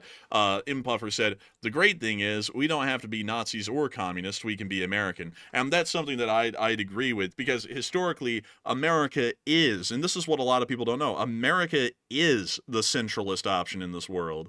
Like, people don't get that. The idea of the United States is a laissez-faire sort of a concept, to each their own, mind your own business sort of a concept. If someone wants to live their life in a more left-leaning way, have at it. Someone wants to live their life in a more right-leaning way, have at it. It's a free country. That's why, if you saw back in the day, before the whole morality war or the culture war started to begin between the right and the left, which could really be spoken about in just the past 30 years, honestly, or even less than that, really just the past 20 in full force, or even less than that, really the past 15 or 10 years.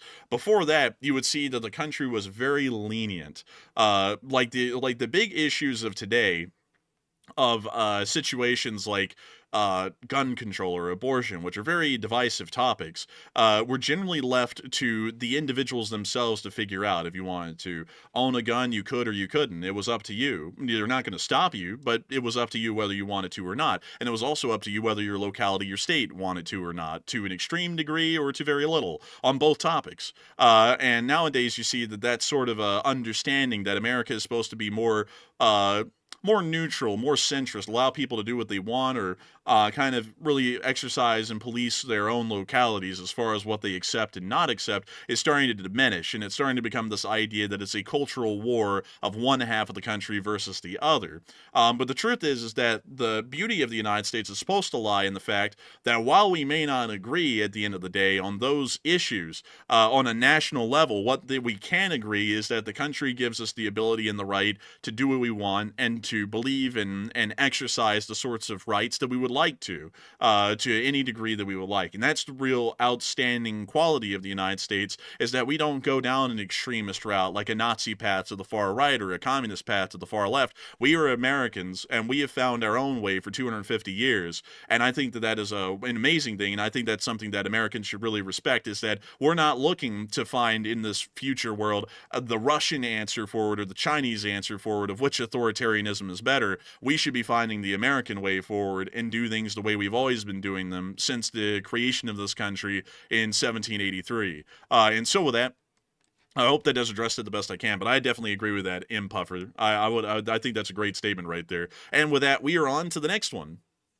And our next one goes to none other than Steven Morales, who puts into 15. And thank you very much, Steven, as well. He said, "This is to order a pizza right now." And I wish, like, I think all the pizza places are closed at this point. But still, I thank you so much for the support and helping this channel to keep running. And we will order a pizza right now when they open. And so a huge thanks to you so much once again. I hope that does address that well. And with that, we are on to the next one.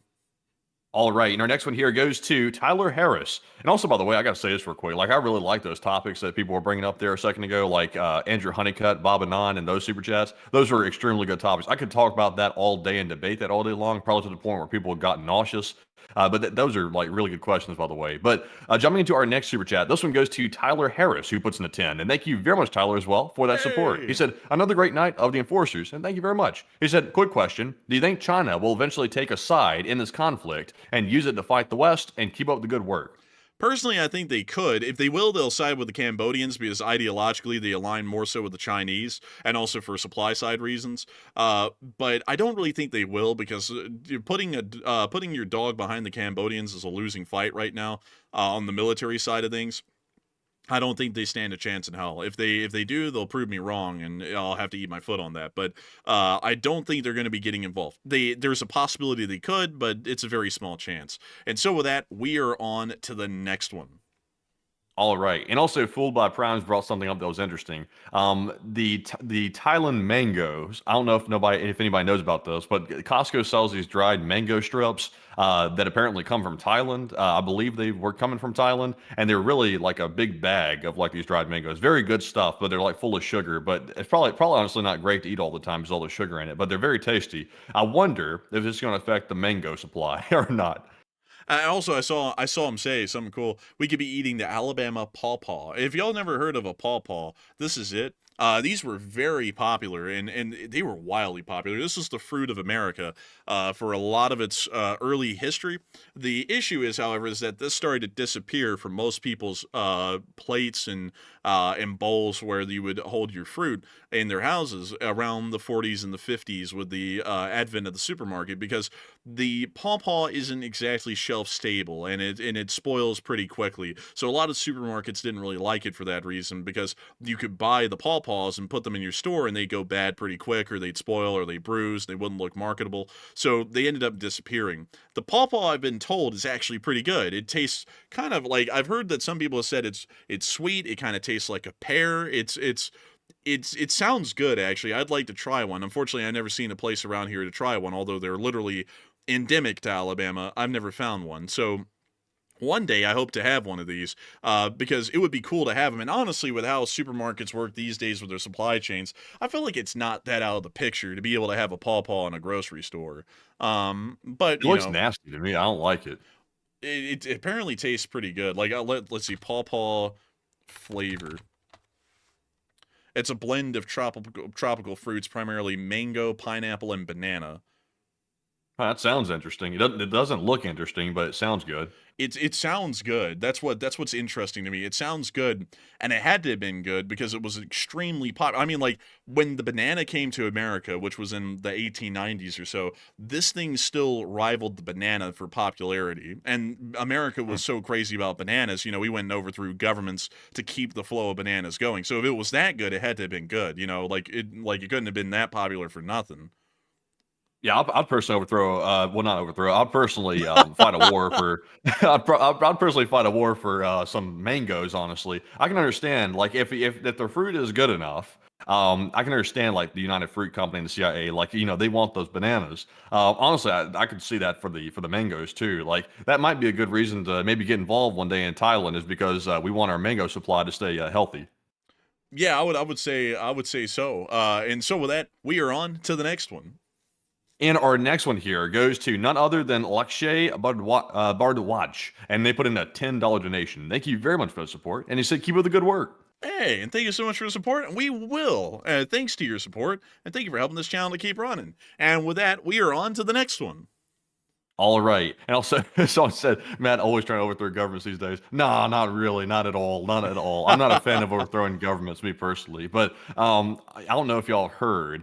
There was a former CIA fellow that went on Fox News. He made a bit of a blunder. And he went on there and they asked him, is the CIA overthrowing governments these days? And he said, well, no. And he played this like goofy game of like, pretending like he didn't know anything. And then they asked him, well, when would you overthrow a government? He said, well, maybe if it's in the interest of the people. I'm like, oh my God.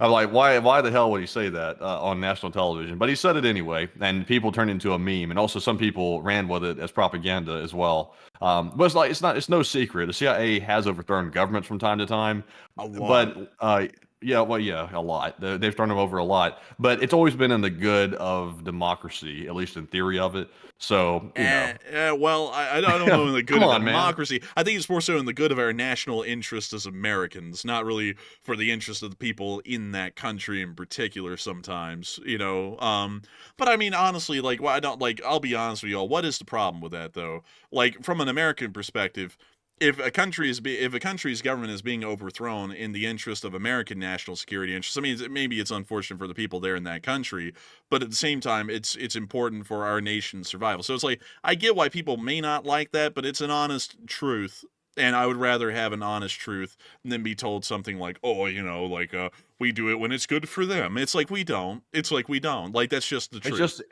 It's the same thing as a war. Look at it this way. If the U.S. really wanted to overthrow a government and they had to do it the hard way, it would be a bloody war, and nobody wants that. So if a country has a dictator in charge, they're threatening U.S. interests, instead of going to war with them and causing deaths of innocent people, because that's horrible, nobody wants that, they could simply, let the intel agencies do what they do best, which is simply go in there, change the situation behind the scenes, and set it up to where, a decent person who has the interest of the U.S. in mind and maybe the interest of the people there in mind in the best case scenario, and you don't ever have to fight a war. Yeah, I would agree. Also, I saw someone say, let's see, someone said, well, the Central Americas wouldn't agree. Look, okay, I gotta say, we kind of did some interesting stuff in Central America. But in our defense as Americans, I mean, back in like the early 1900s, we actually didn't do it without the CIA. They didn't exist then. We would just invade countries with the Navy and the Marines, and we just go through there and we'd topple the government through the force of arms to keep the bananas flowing for the United Fruit Company. So it's either that or we do it through covert means through the CIA, which doesn't look that nasty in the public's eye. So it's going to happen either way. It's just really more so, what tool are we going to use? Are we going to use the blunt sledgehammer of the Army, or are we going to use the more fine precision scalpel of the CIA? And to be honest, I think that a lot of people find it far more palatable to use the fine precision scalpel of the CIA than the Army for every single situation where we have to go overthrow a government. Yeah, I would say so for sure. You want to avoid the war at all costs if you can try to avoid it. And also, it's, at least, and just correct me if I'm wrong, I'm sure somebody will, but most of the time when that's happened, sometimes you never even heard about it, but the ones you have heard about, though, it's usually not great people that are getting overthrown. It's usually quite dastardly people. Now, the problem some people have with it, though, is some people argue, well, you'd have been better off not overthrowing that dictator because the guy that came in after the dictator was worse than the problem that you tried to eliminate, which is sometimes a fair point. Sometimes people do get carried away with just trying to get rid of a certain leader that's a hassle or a thorn in the side, and they don't think about the long-term strategy behind it. But, sometimes it's necessary. Like sometimes I will say it's necessary, and it's better than a straight up war. That's the bottom line. Also, I saw someone say, either way, it's a horrible thing to do. That's why the world hates us. But here's the thing, though. Here's the thing. We're not the only one who does that. Like, saying that makes it sound like America's the only one who does it.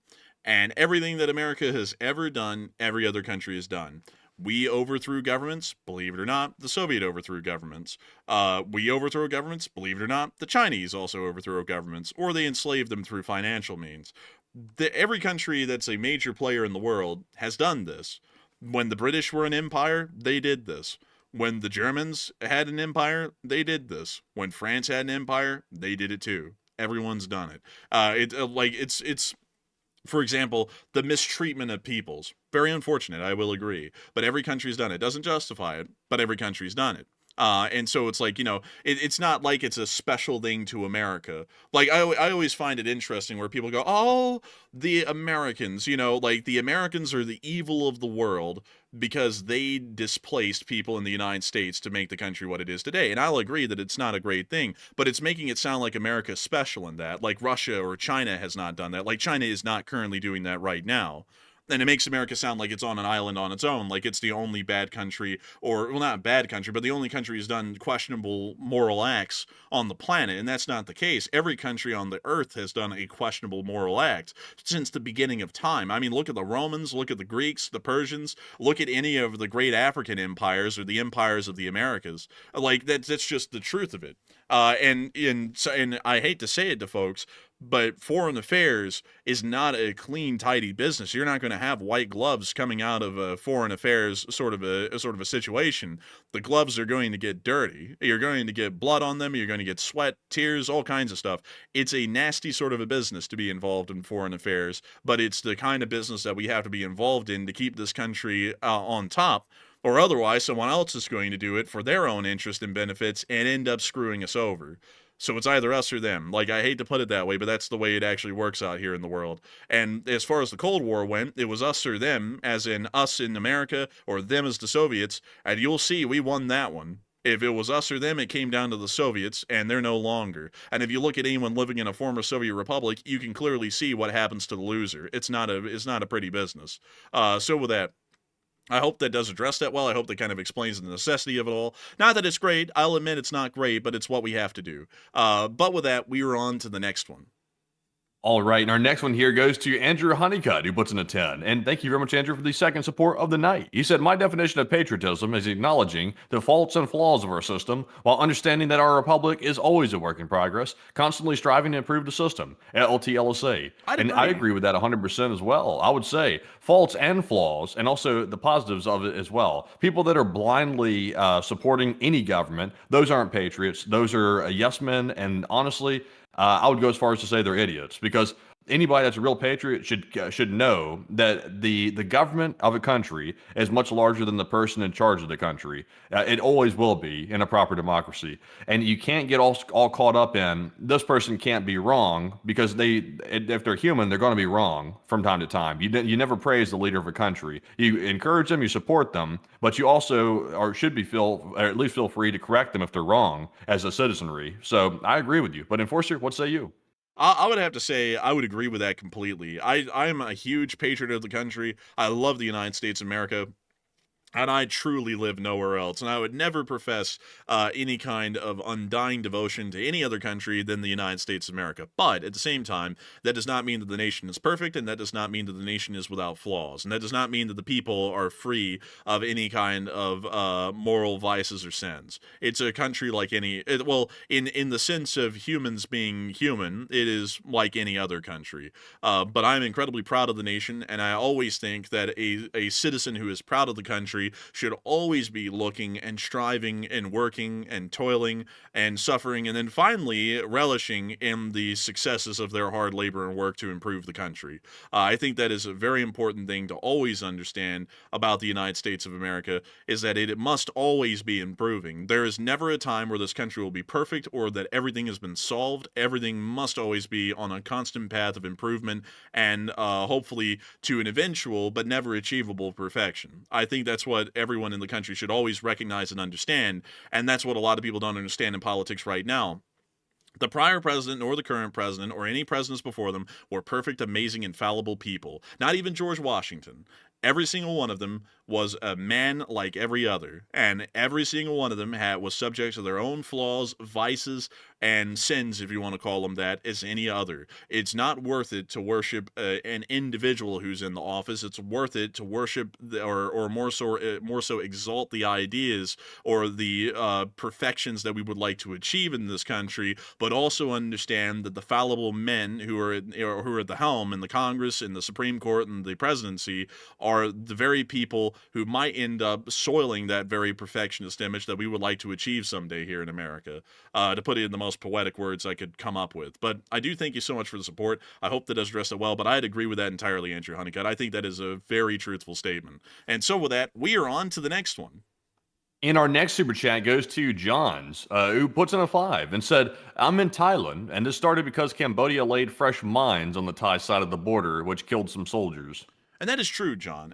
We actually did support that. Well, we didn't support that. We covered that earlier at the beginning of the stream about how this started. But I would have to say that it does appear to be a violation of sovereignty on Cambodia's part that appears to have started the conflict. And so with that, I thank you so much for the support and helping this channel to keep it running. I hope that does address that incredibly well. And with that, we are on to the next one. And this one goes to Alex Burleton, who puts in a 5. They said, great work, and take one from the live chat. And thank you so much for enjoying our great work. And we will make sure to take one from the live chat. So what do we got, Matthew?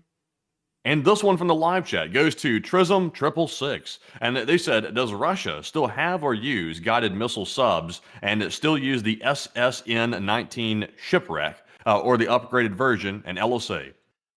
Let's see here. Let me make sure to go get that one in full. Does Russia still have guided missile subs and... Yes. Let me go make sure to pull up that weapon system because I think I'll be able to recognize it when I see it. The Granite, yes, they do have the Granite, actually. Yeah, they do have that one still. So they still, it's on paper. I don't think we've seen it used a lot at all, and it's very rarely ever used in exercises, but they still have it. It's still a threat. It's still actually a significant one. That missile is actually incredibly good, from what we know, at least. So, yes, that is still a significant threat to the U.S. Navy. And so with that, I hope that does address that well, at least the best I can. And also, I've already Mandabrata said, and women. The reason why I said men is because we haven't had a female president yet. When we have a female president, I'll say men and women. But for right now, it's the fallibleness of men, because not yet has a woman been president in this country. One day, there will be.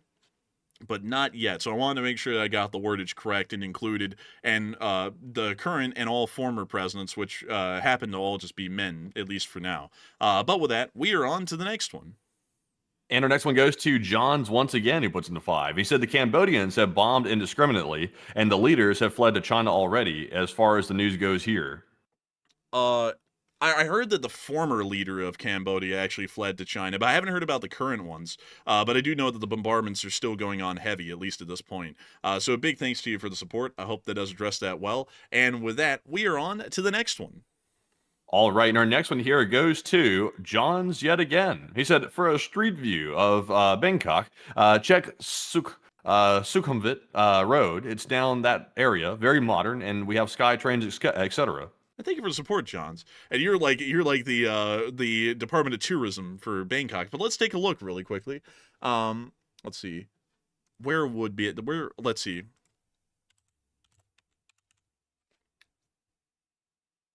Sukhumvit Road. Maybe this is it. Oh wow, look at that. Wow, that's nice. That's actually pretty cool. Oh dude, look, it's an old Volkswagen bus. Oh, that's cool. Actually, that's pretty nice, actually. It's like the color scheme of the UTA. Yeah, that really is, isn't it? Yeah, you know, that's a good point. Also, man, they have a huge, speaking of a port, really quickly, they have a huge port here. I think it's this one. In Thailand. Thailand is actually, well, the Bangkok port, I think this is it, is actually a major port for the world's intermodal shipping. Like, it's like kind of like a throughput destination where you drop them off and then put them on another ship heading elsewhere. That's what this terminal serves as. Yeah, that's, yeah. Yeah, pretty neat. But anyways, with that, we are on to the next one. And our next one here goes to none other than RC Addict, who puts in a 5. He said, keep up the great work, guys. And thank you so much for the kind words, RC Addict. And with that, we're on to the next one. And our next one goes to Mr. Hunky Dory, who puts in a 5. He said, painted with leak stopper gloss black rubber roof patch from Home Depot. Yeah, that submarine was. That thing looked terrible. Even in the real pictures of the launch, it looked terrible. But a big thanks to you once again, and we're on to the next one.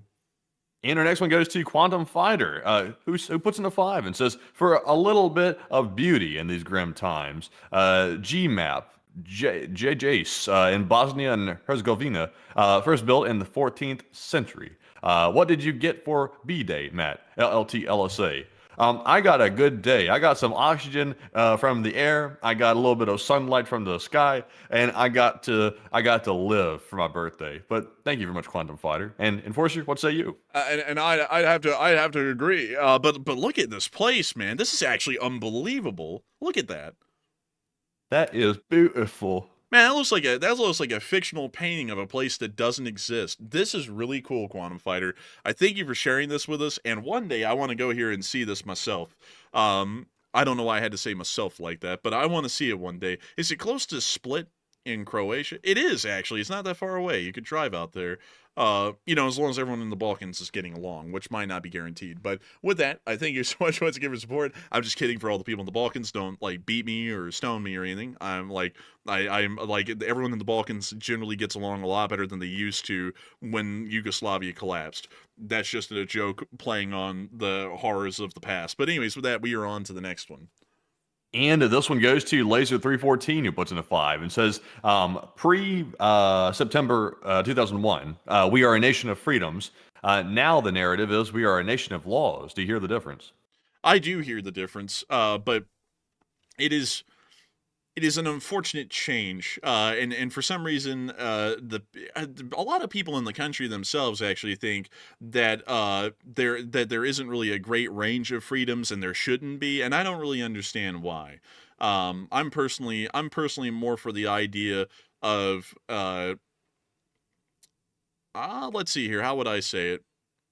I'm more for the idea of living a more reserved kind of a life, but allowing for people to make their own path.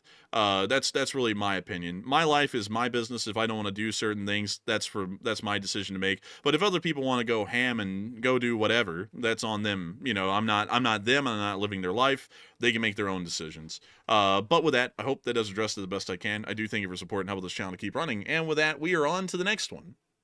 And up next, a big shout out to Zachary Mize and also Plazoth, who each put in a $5 donation. And thank you very much, Zachary and Plazoth, very much for helping to keep the channel running as well. And we also had a 5 from Kyle Padell. And he said, Bill Clinton loves studying the briefs of Lewinsky.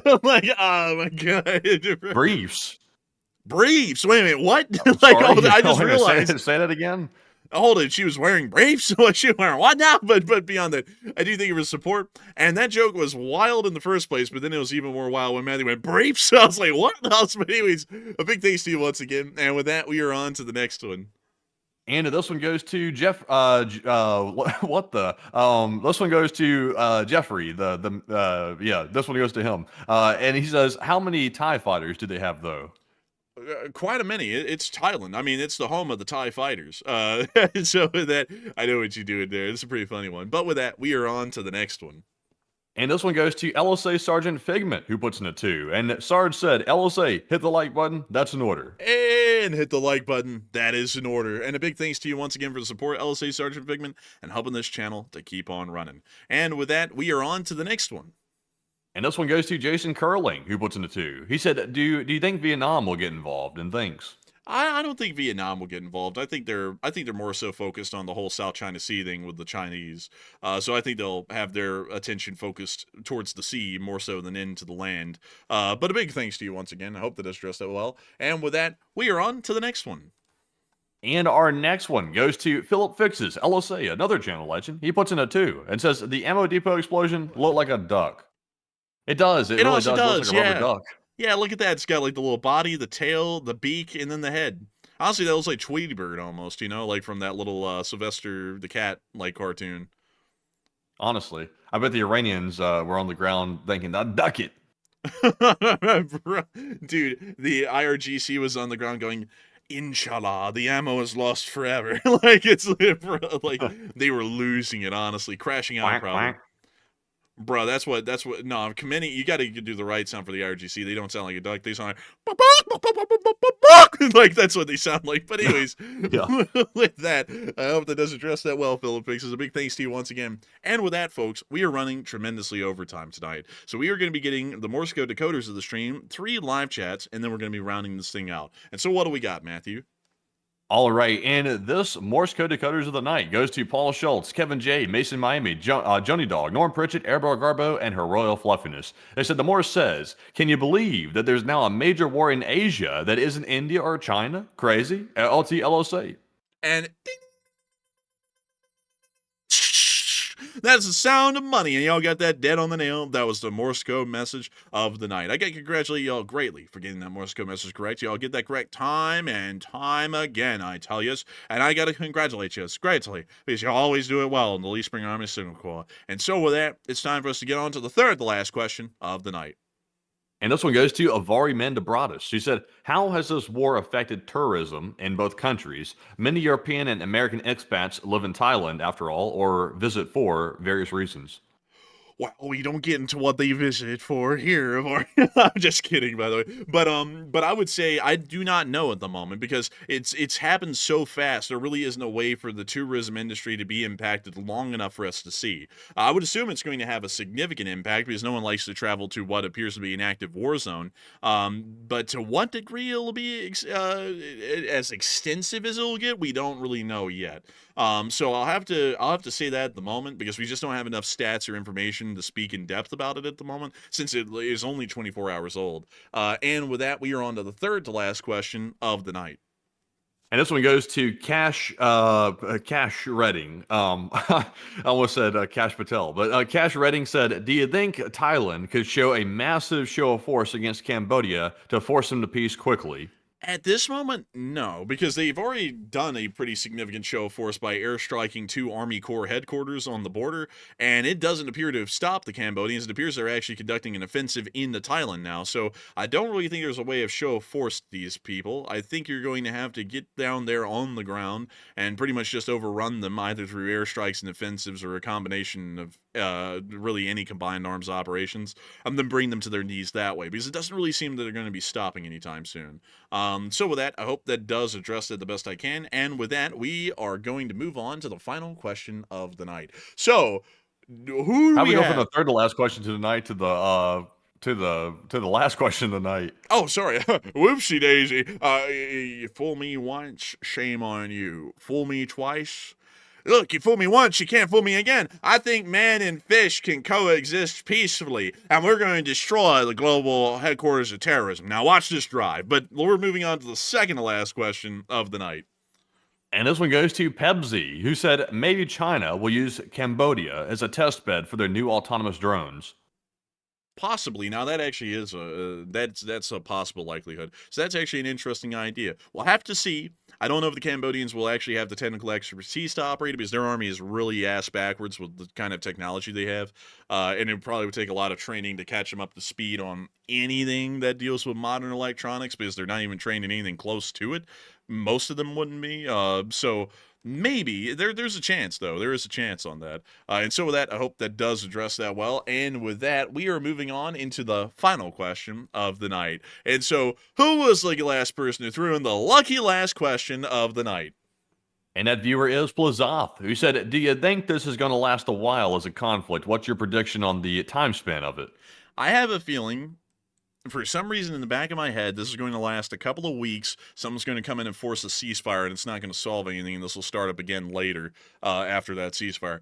I'm feeling that somewhere in the recesses of my noggin, because something about this tells me that this might be potential Nobel Peace Prize territory here. So there's going to be a ceasefire forced onto this, and it won't achieve hardly anything. So that's what I'm thinking right now. But we'll have to wait and see. I could be entirely wrong on that. That's a shot in the dark at this point. Anything could happen. But for some reason, something is telling me in my gut that that's what's going to be coming around the pipe. But with that, I hope that does address that the best I can. And we have reached the end of tonight's stream. I've got to thank you all so much once again for the support and enjoying this channel tonight. And I thank everyone for being here still. There's 5.7 thousand people here. And we had a peak viewership tonight of 13.2 thousand people. And 115,000 people have watched this stream before it ended. We're entirely honored and massively appreciative of each and every one of y'all spending your time here on this channel, enjoying it, watching it, and most importantly, subscribing. We've hit 476,408 subscribers today, which is incredible. And we thank you all so much once again for watching. And we will see you all tomorrow at 10 p.m. Eastern Time to cover the next 24 hours of the news from around the world. And also, if there is enough enough news in the midday, we will be making that short war news video, which is a high likelihood for tomorrow. And so that, good night, good luck. Take care, stay safe, and Slava Ukraini! Long live the Leah Spring Army, and long live the Republic. And with that, folks, thank you all for another great stream once again tonight. And even though it did run overtime, it ran overtime for a very good reason. We had very good topics, and we were discussing them like crazy. But we will see you all tomorrow night at 10 p.m. Eastern on our next nightly war news stream. And the Enforcer will almost certainly see you tomorrow on a short war video tomorrow at midday, because I'm sure the news will be crazy. So with that, folks, thank you all for watching. And of course, Slava Ukraine, Hero Slava, get some rest, and good night.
On